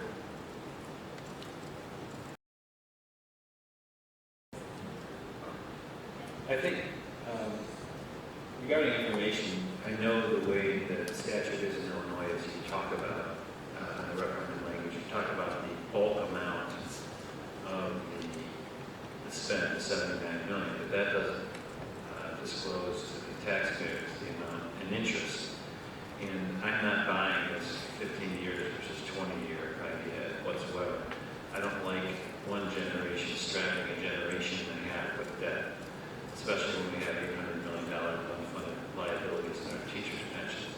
So I would like us to have the wording, if the board majority does decide this, and it looks like you are, if you're going to have the referendum, I think that we need to have very good, clear information disclosure. We shouldn't be hiding the amount of interest that's being paid. We're not even allowed to do that in America with a motorcycle loan. We can't do that. So I I think that we should have full disclosure on the amount of interest, the duration, all of those details, making sure that they're callable bonds. We don't have the no bid contracts that were done in the past on that. So I'm urging more disclosure on that. As one board member, I've said from last year that I think we should be capping our spending at $40 million. And I do love the fact that we have better designs that are improved, and I think that we have done that all the way through. I don't believe that fixing the pool is an issue. I think that's a phony solution on the pool. I just don't believe it. I don't believe you can fix the things that you're talking about fixing. I don't believe the architect will guarantee them, and I don't believe the contractors will. On the cafeteria side, I've already elaborated on this, but I'm going to again because it's such big money. We have a new contract with our cafeteria providers, and we get somewhere on the order of $150,000 to $175,000 a year for capital expenditures. I don't see why we're asking the taxpayers for one dime for our cafeterias. We're spending $500,000. I guess about that right, Bill, about $500,000 in the cafeterias this year. Through the that might be a bit high, but it's not too get far. 450 to 500. I mean, plus or minus 5% or something. So overall, and went through the details of the $40 million cap, and we could get 15 classrooms in there easily, plus money in almost every of the areas all the areas we're talking about. And I think that we have to live within our means, and adding 80 million plus, I don't know, another 30 million, it's still going to be $100-something million of spend, is putting us on an unsustainable course of spending. I believe that the audience members were very good about raising issues, not just audience members, but also other members of the community that have spoken on this matter, that we have to watch what we're spending on, and there are other solutions, whether or not it's a combination of all the I'm personally not for losing the identity of the two schools, just because another place has done it. I'm not even sure they've done it well. But I do believe that we have lots of different areas that we can invest in. And so I think taking a $40 million cap on the spending would be a much more successful and respectful way to spend other people's money. So having said that, I don't think that's any surprise to my fellow board members. I've been consistent on this matter for at least 2 years. And I know we've been on this project for 3 years. So I will respectfully disagree with the large amount, but I will entertain information and challenge information gains that we should give to our taxpayers. And I definitely don't agree with any statement whatsoever of a board member questioning these or challenging these being called micromanagement. That's the exact opposite. A board should be leading, and you should be dictating what you believe as a board member would be best for the community. And I think that we're trying to do the best we can here. So thanks for your time and listening to my comments, and I think our comment as well as the previous committee for the board. Mr. Egan, Mr. Corcoran brought up the monies that we receive from Quest per year, upwards of $100,000. It was my understanding that monies will be going towards the equipment, the different equipment in the cafeterias. That it's not basically for the bricks and mortar of the cafeteria, but it's more for the equipment that the food service people utilize. Am I wrong in that? You are directionally correct. The majority of the cost is the equipment, but it is partially covering the bricks and mortar, which has allowed us, we've essentially taken a $155,000 guarantee, plus the additional that we received from this year, plus the $155,000 guarantee from this fiscal year in order to finance that construction project. So I can certainly go and get a breakout for you if you'd like. No, I just wanted to understand fully, since it was brought up tonight. And then as far as the $40 million proposal, Mr. Corcoran, that you brought up and that the board looked over and said that these would not fulfill what we had for priority as our educational priority. Only 1.5 million of that 40 million went to South only. There was monies that, about 9 million that were both South and Central to do. The board could certainly ask the public for an amount of money. We could ask for 40 million and then tell the architects, okay, once the public has approved an amount, they approved 40 million. We want 20 million spent at South, 20 million spent at Central. That still would not get us to where we need to be for the STEM, for what the public has stated in the phone surveys.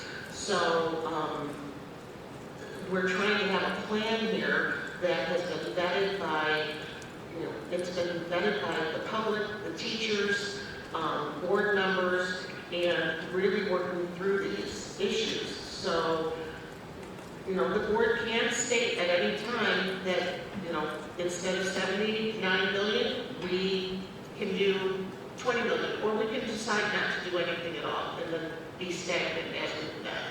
So I believe that that's what the discussion will be for August 1st.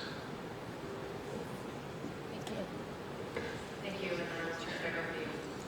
Okay, so the next item is eliminate Hinsdale Central and Hinsdale South consolidated into one high school with grade level centers. When this came up and when Ms. Manley brought it to our attention that there was a website regarding this, I thought it would be good for, I asked Dr. Law to just get together with the staff and just do a very, a 10,000 foot look at this. So the board could have a discussion on whether we wanted to, direct the administration at this point in time, before we go for the MFP or before we make a decision on the MFP, whether we want to direct the administration to look further into these grade level centers. And so I thought it would be beneficial to have something in front of us just to start having that discussion. So at this point in time, do we want to direct the administration to look further into grade level centers? Because we did talk about it last November, and we thought about all the things. We were spoken to by many parents of the district saying they were not in favor of this. And that's why we went on to do the master facility plan. And I just didn't know if that has changed, if that feeling amongst the board members has changed again, or whether we are still going forward with the master facility plan.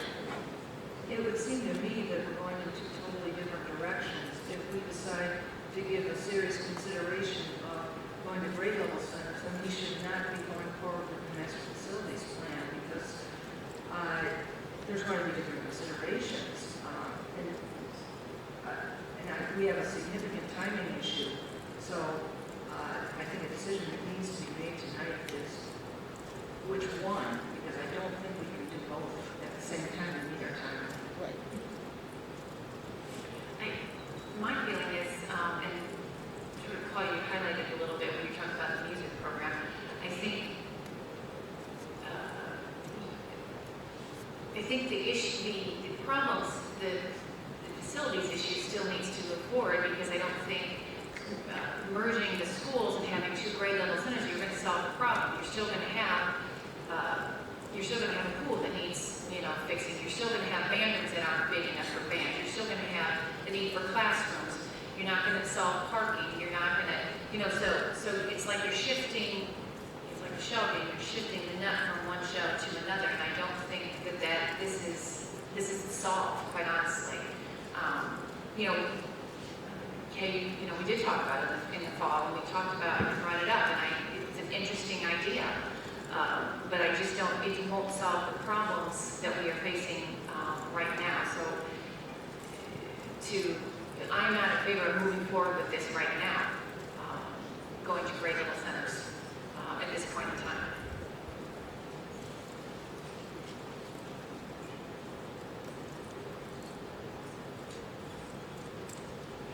Yeah, I think the information as compiled is very helpful, it's very useful. I think for the moment, it goes far enough in my mind. I don't see the need further right now to continue going down this road at this moment, because we're kind of at a fork, as Kathleen said. It doesn't quite make sense right now to each other, both these laws simultaneously at this moment. The grade level center decision is a long-term decision. It's not something that can be made in the next couple of weeks. The community obviously has to weigh in, and we've heard from them very loudly and very articulately back in November about their concerns. So I just see a significant timing issue if we're going to be giving serious consideration to grade level centers, and I'm not sure how that fits in with our timing for a possible referendum question or whatever. We're going to be giving serious consideration to grade level centers. That's the question that we should be putting to our community in November. I just don't see how we can handle both of these at the same time. But I think it's for our community to decide whether they want grade level centers. That's certainly a decision that we need to hear from them on, and it's a long-term process. See, and I don't see these two as mutually exclusive. I mean, I think that Jennifer is in fact correct. It's not going to solve the facility needs. Even if you do this, the pool is still going to be a problem. I agree with that. However, I don't believe that this is my decision to be made. I do believe that perhaps the people that we spoke with who were very articulate about not wanting to do this were in fact parents of students who would be affected. And that's a natural reaction. I would have the same reaction as well. But our district is made up of more than just parents. We do have people who are not parents. We have people who are aged out of the schools. We have senior citizens. And I think that we should be asking the community as to whether or not they want it. And in order to do that, I would like to see, Kay, and this is just a suggestion, Kay, or an ad hoc committee, whether that would be at the board level or whether that would be a superintendent committee of people from both communities, the current central zone and the current hard zone. There are quite a few people here tonight that I'm sure would be very articulate on that, to really start to drill down into this issue. I think having this program is not a short-term solution at all. This is something that we need to look at long-term. You need to look at the finances. You need to look at the financial projections to see if this is even going to make any sense. Now, we did receive a July 19th letter right here.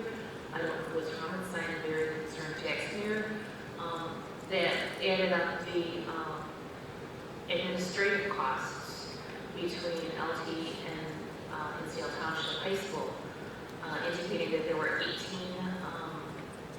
administrators being paid in various department chairs, assistant principal, business, HR, student services, etc. And Hinsdale Township High School had 27. Now, I have no idea as to the accuracy of this, but we do know that we do have a department chair at each high school. Is that something that we want to look at going to a division chair? That could probably be done even without going to grade level centers. But somebody right here has pointed out a cost savings in it. I was a parent of 2 students over in District 61 where they did go to grade level centers. It was very controversial. I will grant that. I went through it as a parent. My kids were in schools at the time. And there was a lot of talk about, I want to be a patriot, I want to be a bulldog, I want to be a tiger. And it was, all that type of talk. And eventually the community did have a committee they are the ones who decided that they were going to close at the time. It was called Fairview School, which is now Darien Park District, which, by the way, is a very lovely gem for the rest of the community. It was tossed out there. It's a great facility. It was an open school with no walls in it, and it had young children, K through 5 in it. And so the committee, Pam, I just saw you, so kind of gritted at that, going, wow, okay, that's what we had. The community decided to close that in addition now to 2 other schools to go K through 2 at one, 3 through 5 at another, and then 6 through 8 at the junior high. And it did affect the students, and they did have to move midstream. And my daughter was going from 4th to 5th grade and had to move for 1 year over to another school. Eventually, the community worked their way through it. There was no longer the, oh, this school is the privileged school, that school is not the privileged school, this school does this, that school does that. Eventually, the culture kind of came together, and it formed actually its own culture by adopting new programs, and all of the teachers who were at the same grade level were able to share and plan together, and they all knew the same students. It turned out to be a good thing. Was it controversial? Yeah, heck yeah, it was controversial at the time. But the way that they got to that place with a cost savings to the district, as well as to be able to sell that property to the Darien Park District, which is again, as I said, just a lovely addition to the community, was through making a committee such as this. And it had all sorts of people. It had parents on there. I think there were some aldermen on there from the town, if I'm not mistaken.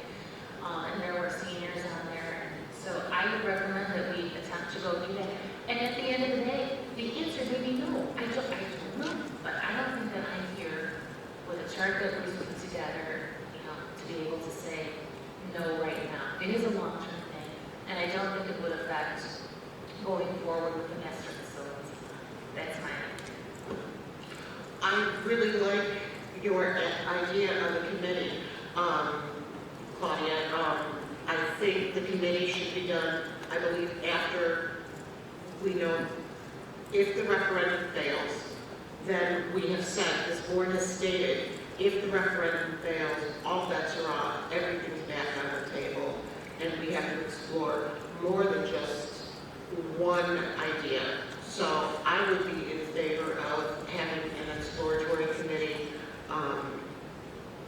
once we know after the result of the referendum. That's what I would suggest. And we're talking about your elementary district. The elementary district is where the expanse of that district is a subset of our district. And I come from a district that we have grade level centers, and we've always had grade level centers. All the schools are within a mile of each other. Our schools are not within a mile of each other. That we have, and our students range all the way from the north at around 22nd Street, maybe that's at the top end, all the way down past the CalSag. So that's a big expanse. That our square mileage is so much bigger than a center district. So we can't be so that, oh, it's going to say we don't know until we have a committee. And I would make a suggestion. I see we need to go forward with the referendum. We should put this out to the community. But if the referendum does fail, then we have to take a look at everything, Well, can I just... That's my opinion. No, I'm stating my I respect opinion. that. You just pointed out a great cost that would have to be analyzed there, which would be the buses and the amount of time people spend on buses. And that's the flip side of going through a committee and finding those types of analyses. But, I lost my train of thought. It's, as to the master facilities plan and this, it still does not address the big elephant in the room, which is the underpopulation over at South. So I stated my opinion. Mr. Corcoran and Jennifer, and I believe Ralph has already stated. Oh, go ahead, Ralph. Okay, Kay, I would be with you with what you just outlined on this. The referendum fails November 8th. I Armando's is in it, but the state would start November 9th. That's the way I would see it. But like Claudia, I'm a District 61 person too, so I've seen all those changes. Frankly, it's ended up turning out really well. You know, once it all got there, it's working fine. So,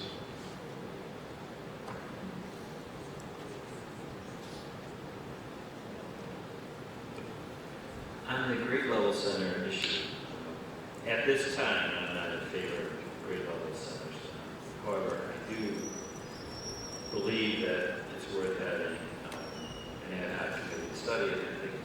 I don't like the idea of delaying, nor did I like the idea of delaying getting information on the benefits of possibly Westmont High School merging our district and most of the students going into Del South.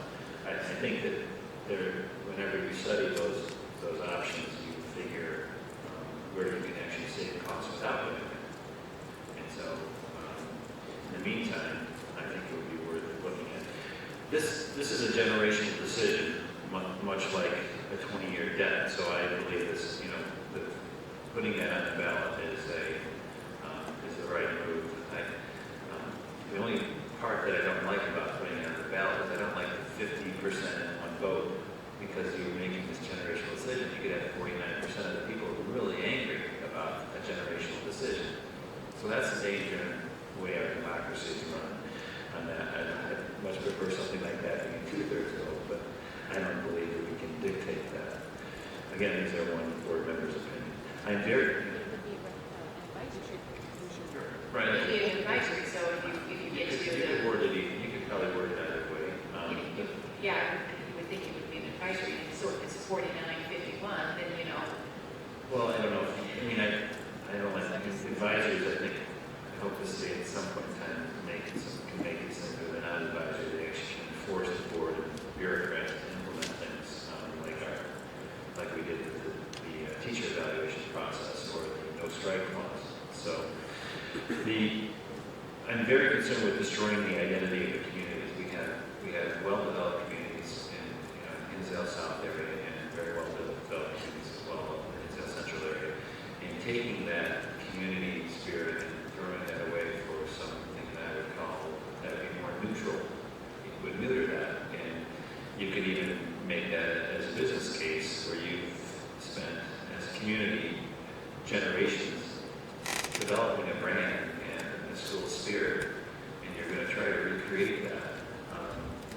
And comparing that to LT or Nutrera is slightly different. Nutrera, I want to use this example for a second because Nutrera had, they had 2 different schools, and then they had to create the Trevians. What a Trevian is, for a warrior, but it's a strange thing. So I'm very worried about that. And secondly, but not in subtlety, is it reduces student programs. Actually, the ability for kids to participate in activities.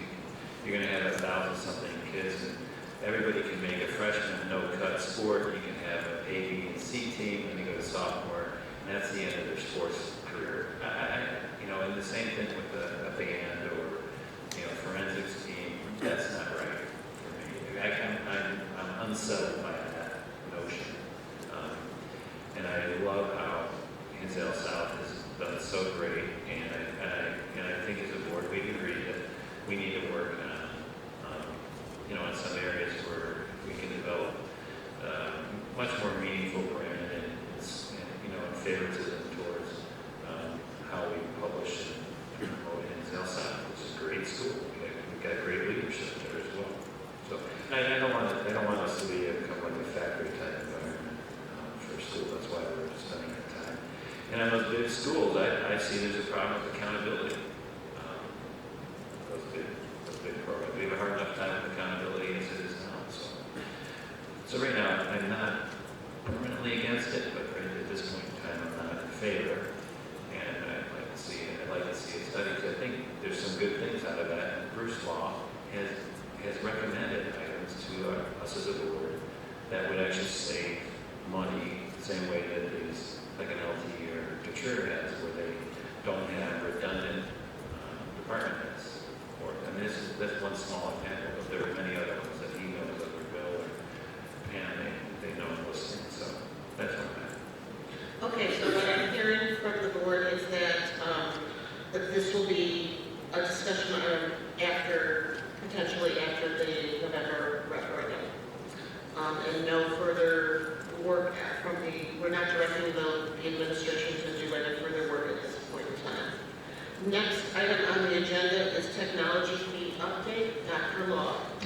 Thank you, Mrs. Gallo. We wanted to at least have this discussion in open session as quickly as possible because we had lots of questions about technology fee and how we're rolling out. And a couple of things that we're working on, we just want to get direction from the board. One is to develop a payment plan. We're working on a mechanism for doing that so that families who want to spread payments out will be able to do that. We're looking for a vendor who would help us with this, at least short term until we have time to go out and see who else is out there who could do that. And the second thing we want to talk to the board about is get some direction on responding to parents and seniors who are concerned they're paying a technology fee and not walking out with any computer at all. So there are ways that we can. I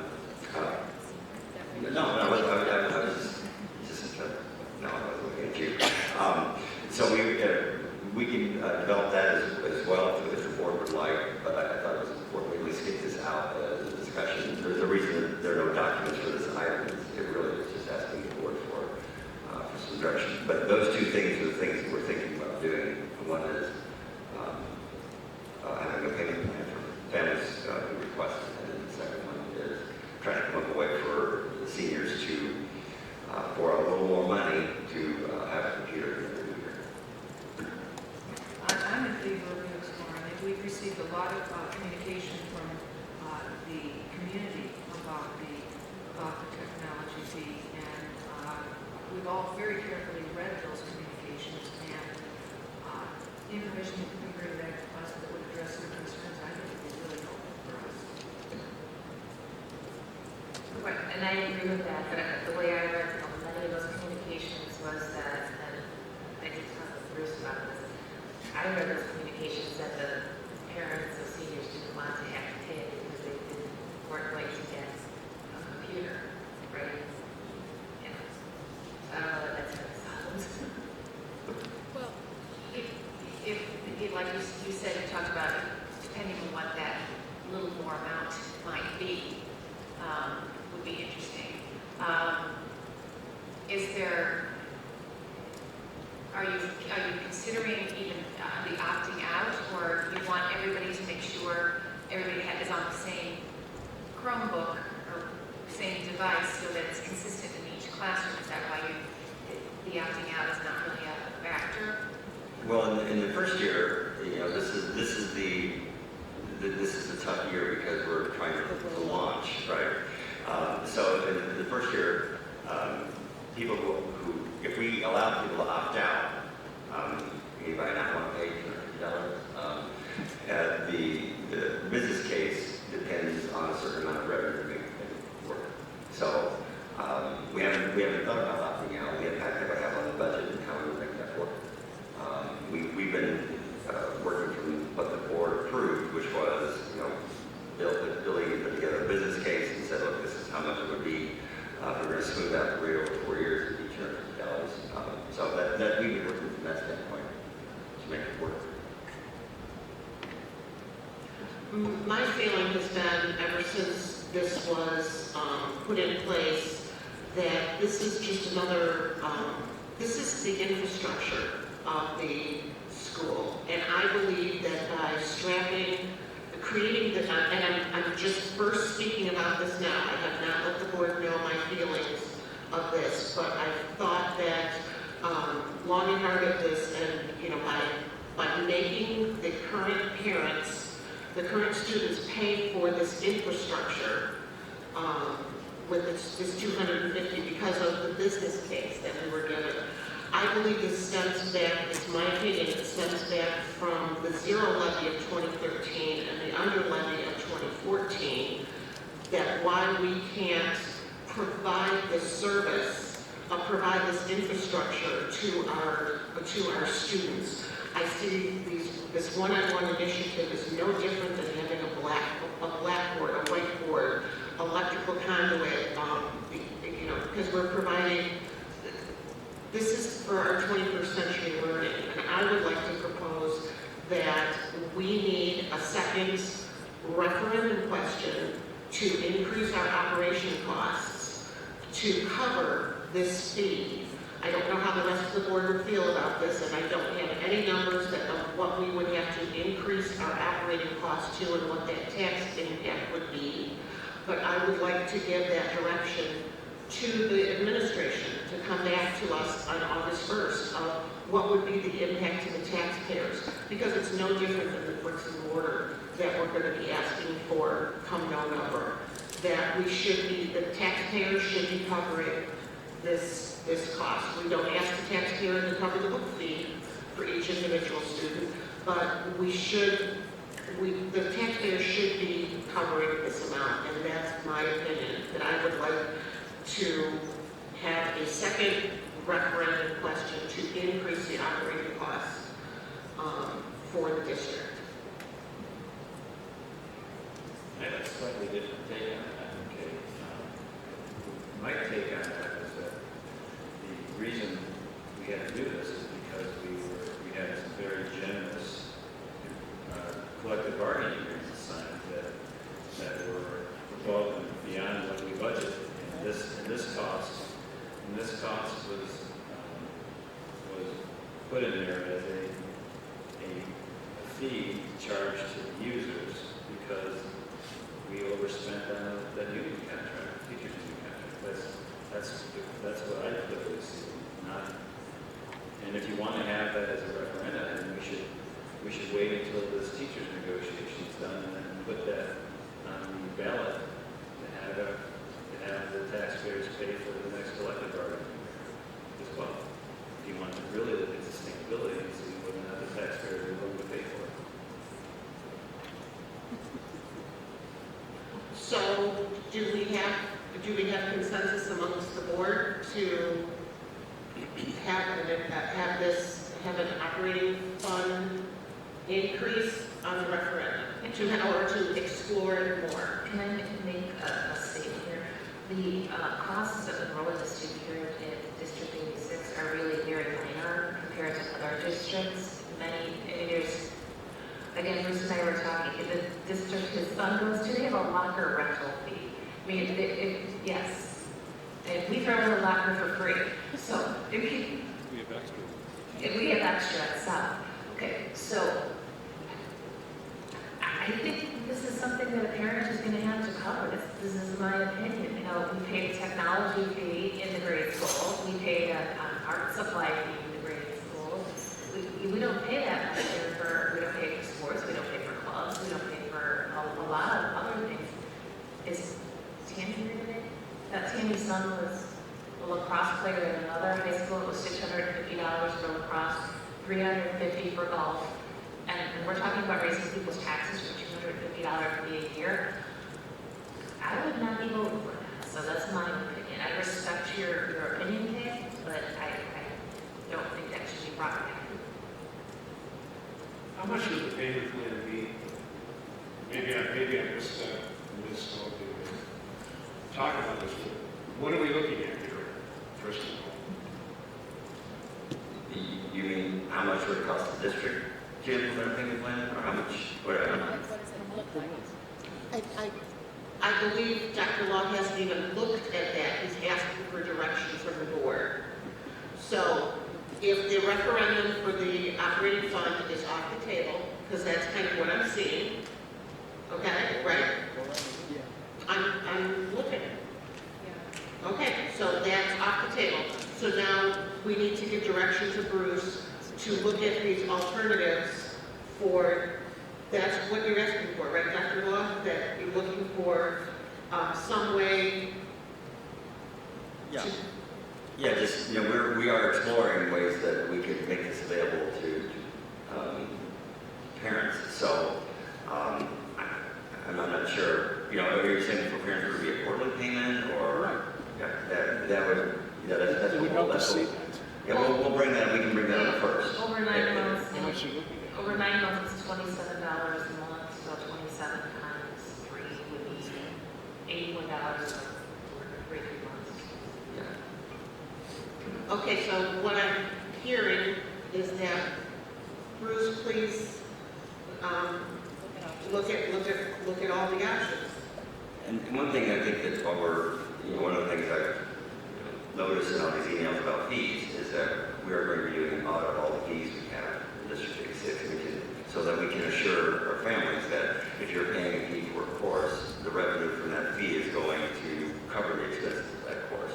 So we'll be doing an audit of that, and not only of the fees, but also of the textbooks, to make sure that when a textbook is required in a course, it's because the curriculum depends upon that textbook, and so we need to make sure that, again, a required textbook means is that books will be used extensively in the classroom.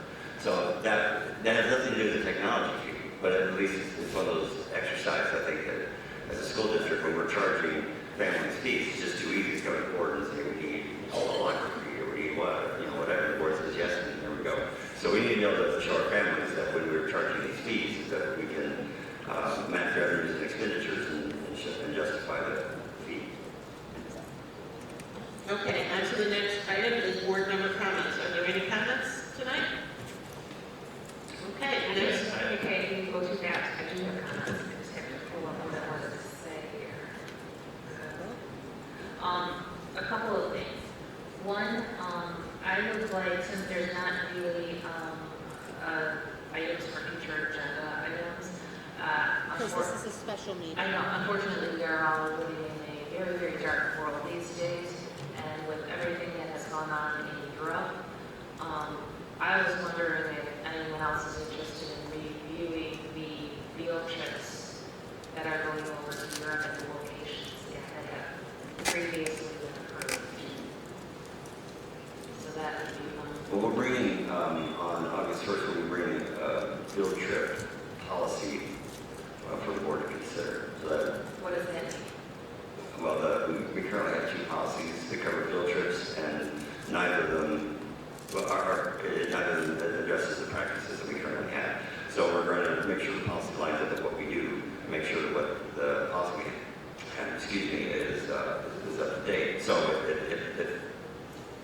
I think that might address the policy level, but you're talking about specific trips, though. It means I seem to remember Germany. Oh, yeah, okay. So maybe what would be helpful at the next board meeting, or maybe in a weekly wrap-up, Bruce, if we could have a summary of the outstanding international field trips that we have approved, that have not occurred yet. Is that amenable to the board? Okay, through a weekly wrap-up would be fabulous. Okay, Claudia?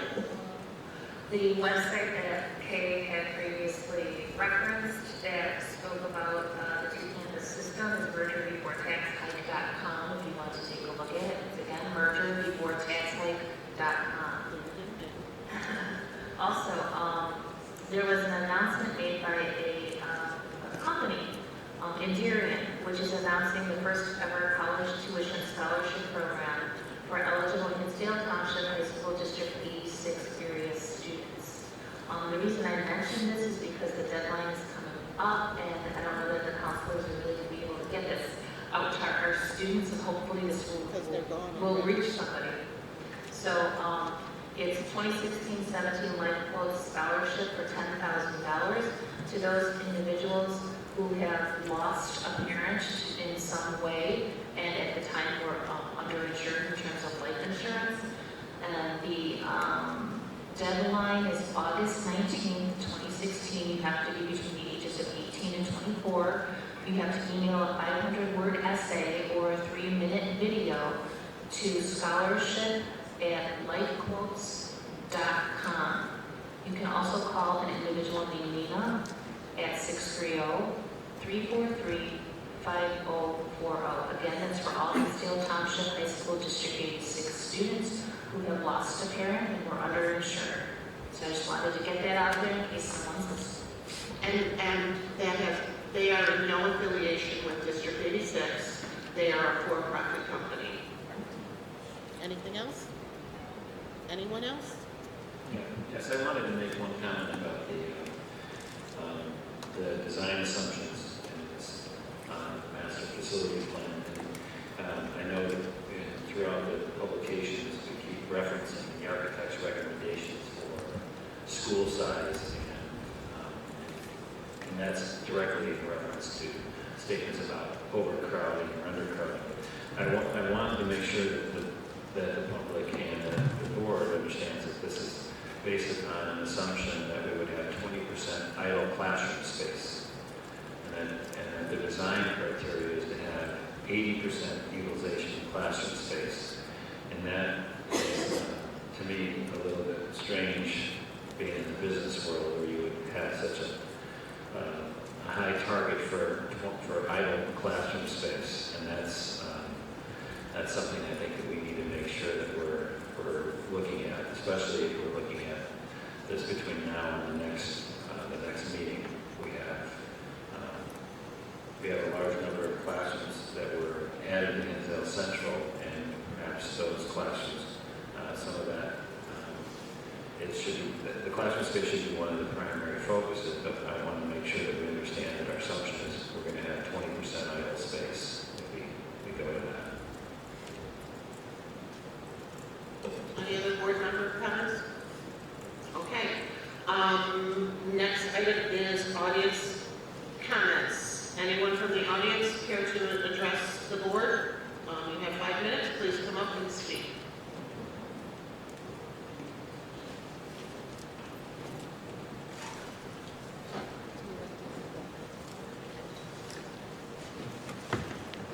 Thanks, Tim.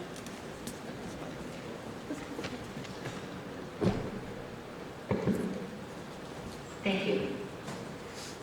Betsy Levy, Burr Ridge. I have an article here that I saved back from 1997 from the Doings and their opinion section and editorial. And the headline is, "Boundary Issue Won't Go Away." So this was almost 20 years ago. Residents and board members in Hinsdale High School District 86 shouldn't rest easy just yet. The two-story addition for Hinsdale Central, expected to be approved by the board Monday, certainly will help handle growing enrollment at the school now and for the next several years. But as enrollment continues to grow, school officials might need to revisit the options of redrawing boundaries for the district's two schools. Now there's a bunch of numbers about projections way back then that I'm sure never came to fruition. Board members need to watch enrollment very closely in the coming years. And while some elected officials, administrators, and residents might prefer to put the matter of school boundaries to rest right now, they need to be realistic. As school leaders look to make the best use of each school building, they also need to think about how much larger than South Central should be. We've commented on these pages about the importance of treating both schools as equals. Allowing one school to grow 40% larger than the other doesn't seem the best method of promoting equality. A perceived favored status for Central will be even more likely if district resident the other doesn't seem the best method of promoting equality. A perceived favored status for Central will be even more likely if district residents believe school leaders would rather allow Central to grow larger than to send some of that school's students to South. And then there's a little more. So I just have a couple things. First of all, when I looked at the agenda and remembered the meeting 2 weeks ago, I remember that somebody, Kay maybe, charged Dr. Law, no, it was Collier, Mrs. Manley, with being the one to look at all the options in case the referendum didn't pass. And so I was kind of astounded when I saw the agenda and saw that it was just the thing about the 2 buildings and 2 grade level centers. And then I saw that it was going to be held in the auditorium, so I figured, oh, this is going to generate a lot of audience attendance. And I was amazed at how few people were here. So I feel that I maybe didn't get the memo. That wasn't really what was going to be discussed as a viable option, and that's why I'm here, but nobody from Hinsdale Central is, or, you know, a handful, who all left right after it was determined that that wasn't going to be discussed. So that's one thing. And then I have a definite slogan. And that slogan is, before we do anything, fill South first. You cannot ask people, especially people in the Hinsdale South area, to be subsidizing 70% of an $80 million referendum when 400 empty lockers exist at South. So you've got to do something. You've got to have the 2 attendance centers, you've got to have a lottery, you've got to use that buffer zone the way a buffer zone should be used, you've got to change boundaries, you've got to do something. And if you equalize the schools, or pretty much, then maybe a little addition here and a little addition there could be done. And I got another one. I'm running out of time. This is, one district, one standard. The fact that one school is significantly underperforming the other is a major concern and impacts all solutions to overcrowding. Shouldn't one of the board's primary responsibilities be to try to find a way to equalize student performance? And shouldn't another priority be fiscally responsible by not wasting any more money on this referendum that may or may not pass until you have figured out your plan B? And also, you may not answer this, I don't know. On that task force, how many people from Burr Ridge, Hinsdale South attendance area were on that task force?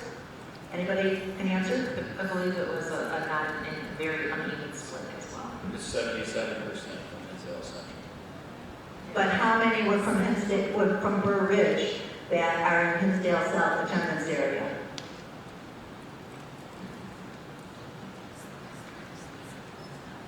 Very good question.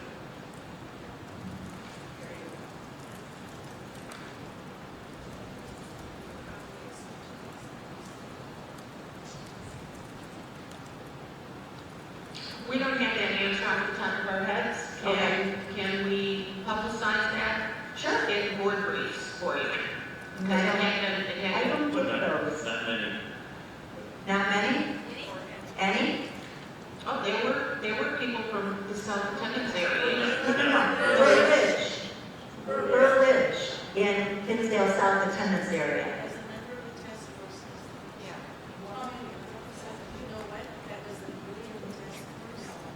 Okay, thank you. Okay.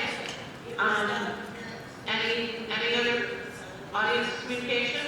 Please come up.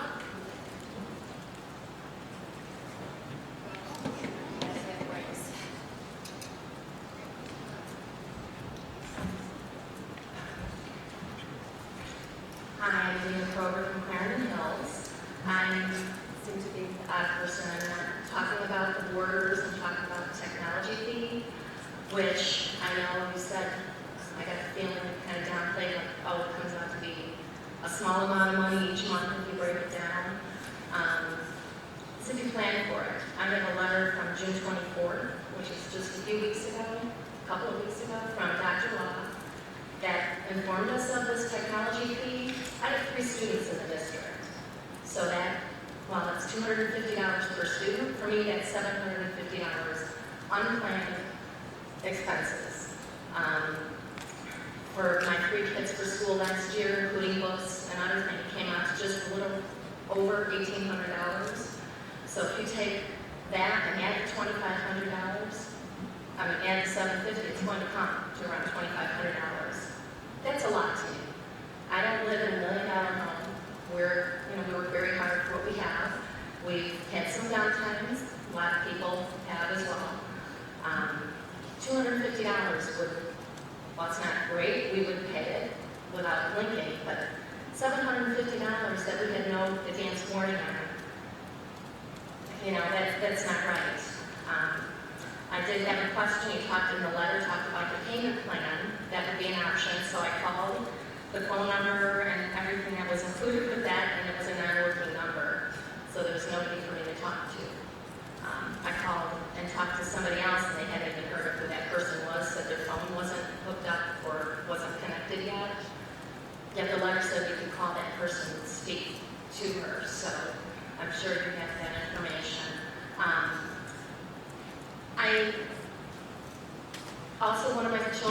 One of our children is a senior, so $250. She's been using her Chromebook since she was a freshman. I don't see anything that says what would be different as opposed to using her Chromebook other than you be putting your technology into the books that are coming through the school here.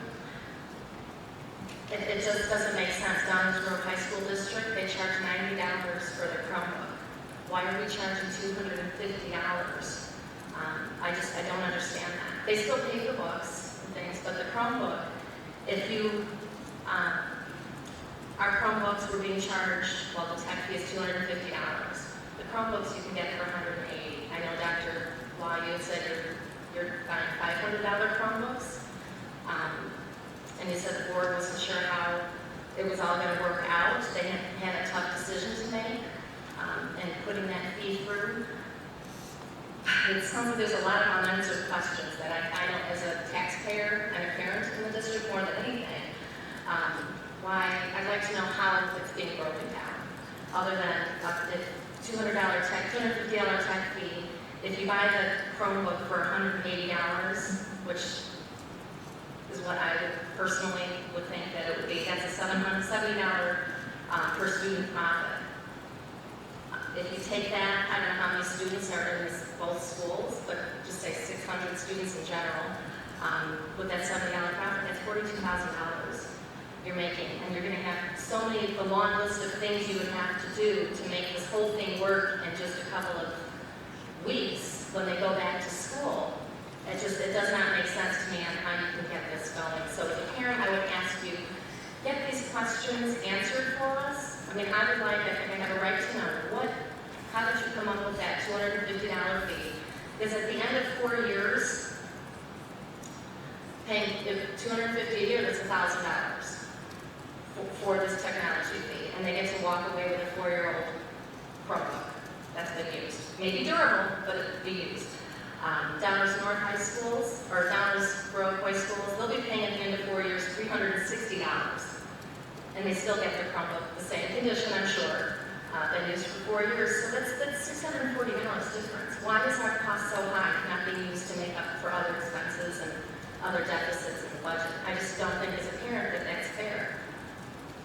Just don't think it is. So I ask that personally that you might table it for this year, put it together, where it's more planned and more thought out, and maybe implement it for next year. As a parent, that's what I would like to do. That's all I have to say. Thank you. Any other audience communication?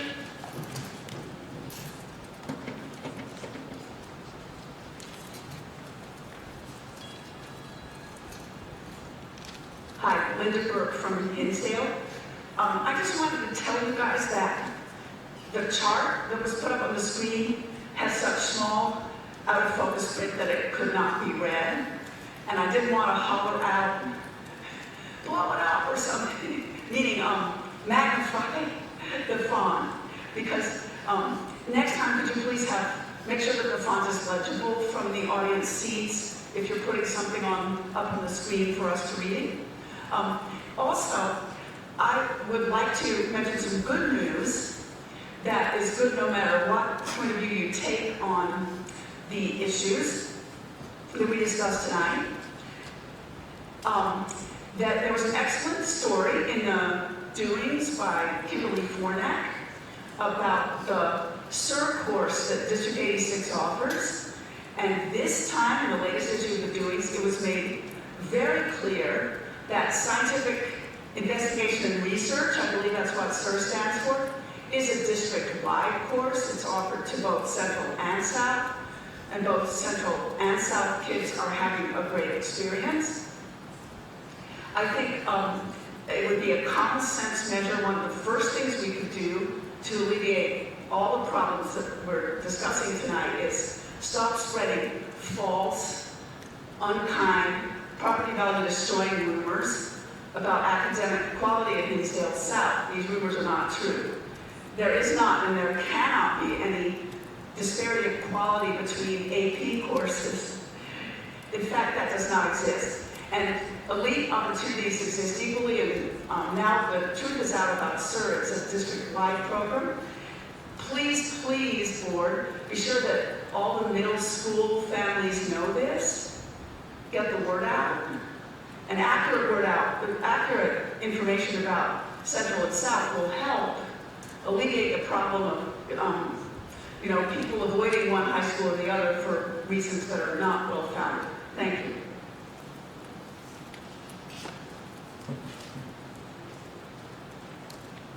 Mary Ann Maggie. Just a couple things. Mostly my friend Betsy has spoken of all the things that I want to say. I just want to say this. Once again, as a board, you have made another decision that will only continue to divide the community, just as you did with the buffer zones. I mean, I thought that your job as a school board was to unite and do the best for all students. And yet, you make these decisions that I find just totally illogical. I'm not getting them. I don't understand how you make them. And secondly, I'm a little nervous and actually I'm a little angry too. This doesn't surprise me to come here and see nobody from Central, because I've been doing this for 20 years, and I know that the board always does take care of people from Central. It's people from Hinsdale South that have to fight for everything to get done at our school. So, the other thing I want to say is that no voice, no choice. Central has a voice, the buffer zone has a voice and a choice, Hinsdale South has no choice. So I hope you're proud of yourself for that. Ma'am, I'm trying here. Thank you, Claudia. I appreciate that. There is one person. Any that does further audience communication? Good evening, Yvonne Mayer. I am a Central parent who comes to most board meetings. I don't believe Central parents necessarily have a choice. We certainly didn't have a choice on the technology fee. I haven't written to the board about it, but I agree with people who I know have written and their arguments, and I agree with what's been said tonight. So I'm just going to add a couple points for your consideration. I bought my child a computer when they started high school because I knew they would use it. My child shouldn't have to pay for a Chromebook that they may not even be using this year. This rollout year is a problem, not just for seniors, but for any student in the high school who isn't going to be taught by one of the teachers who's getting to use the Chromebooks. If at most, parents should be charged. I think somebody has computed and sent a parent information that it's about $130 for the infrastructure fee. At most, parents whose children are not going to have a Chromebook handed to them during a classroom, that's the most we should be paying. Mr. Corcoran was correct tonight. He referenced it as a user fee. Well, if you're not using the Chromebook, you shouldn't have to pay for it. One could argue we're all contributing towards the infrastructure. Well, that's $130 of the $250. But if it's true, and I haven't gone and priced Chromebooks because, again, my child has the benefit of having their own laptop, I don't understand why my child can't bring that laptop to school and use that instead of a Chromebook and save me half of that $100 or $250 a year. So I don't know. I didn't come to the board meetings where all of this was discussed and vetted. I regret that now. So I don't know if you guys talked about why, if you have your own device, you can't bring your own device. But you have two components to this $250 fee. One is for the device, and one is for the infrastructure, the training, the rollout, whatever you want to call it. You know, you shouldn't be charging parents who aren't going to whose kids are not going to be given the device for the device until they get it. Thank you. Any other audience communication?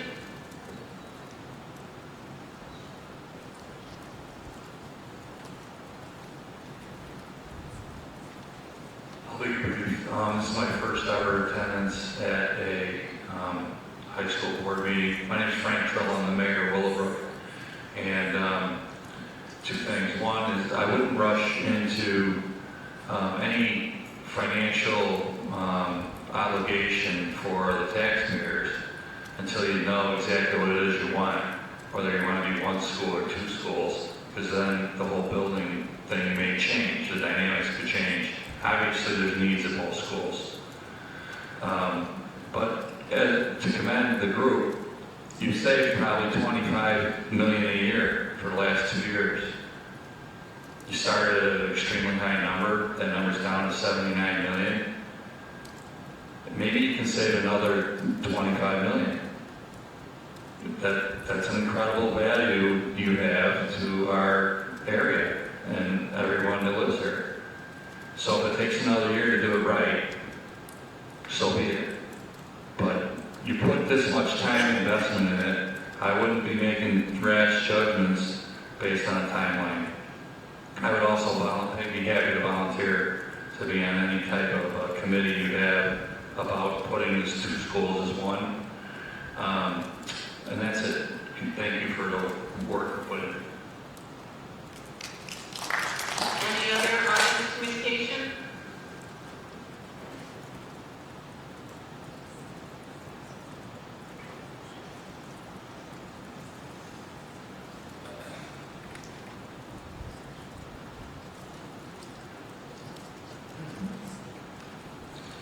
Roger Kemp. Just wanted to bring to the board's attention that not all of you, but most of you, have put on a good show of further devices tonight. You are not interested in a unified high school district. The buffer zone was brought up as one example of divisiveness. Something that started out with one student wanting to come to Central instead of South.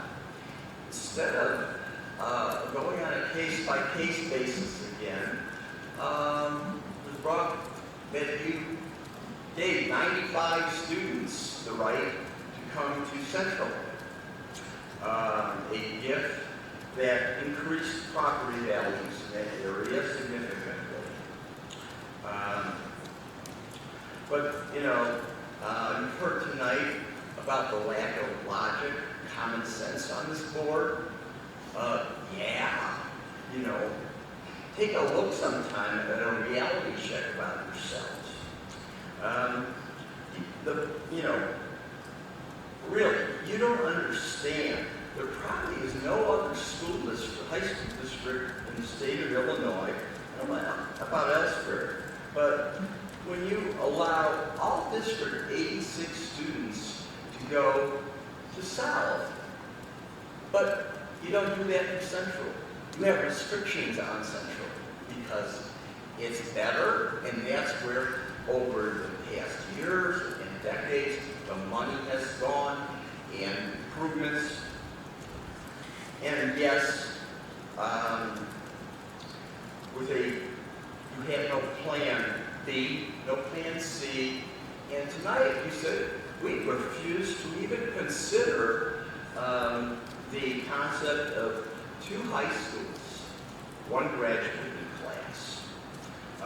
Even though some of the guests here tonight pointed out that it was a good thing for New Trier. It was a good thing for Lyons Township. You know, and again, there's Lake Park is another example. Warren Township High School District. You are not interested in knowing. You have your mind made up. And You want further divisiveness? You have a bond issue to put on the ballot. It's sad. You are not interested in unification of this district, something positive or fairness, equity, and the number of classes offered at South, not the same as Central. The quality of classes, not the same. Why don't you do some deep soul searching to yourselves? I remember one board meeting specifically about a year ago at South. And I'll never forget at the very end. I'll look it up. And where President Gallo said, close with a comment. Next meeting, I want to talk bonds. So bonds you will have on the ballot, and you will get the consequences of that. And furthermore, just one last thing. Mr. Corcoran, you're afraid of losing the identity of South and Central. However, it's okay to, join Westmont School District and South. Now, that makes no sense. And about the loss of identity, it's hypocritical. But again, divisiveness rules here. And I only see really one board member interested in unification. And you will get an answer from the taxpayers about what they think of your decision, and that this is your one and only decision, and you refuse to have a plan B and C and consider unification. Thank you. Roger, since you're addressing me for a second on the Westmont issue, Westmont would have to actually accept that, so it wouldn't be anything other than mutual consideration on that part. So Can we have the board vote on Westmont at some point in time? Nobody in Westmont wants it. Nobody in District 86 wants it. Why constantly bring it up? They have their identity. We have our identity. And it seems that having one identity for District 86 is, like I said, everyone has a little empire built up. And there's a lot Mr. Kemba, you've had your 5 minutes. I didn't expect the question. Any further audience communication? I'm seeing nobody moving. We are going to be adjourning into closed session to discuss collective bargaining. When we come out, there will be no action. We will be moving our board meeting to the alumni room in room 161. Can I have a motion to adjourn to closed session at 9:46 for collective bargaining and deliberations concerning salaries for one or more classes of employees? Moved by Mr. Corcoran, seconded by Ms. Clancy. Kathy, can you call the roll, please? Mr. Beardsley? Aye. Mr. Corcoran? Aye. Ms. Manley? Aye. Mrs. Gallo? Aye. Mrs. Clanson? Aye. Mrs. Hurston?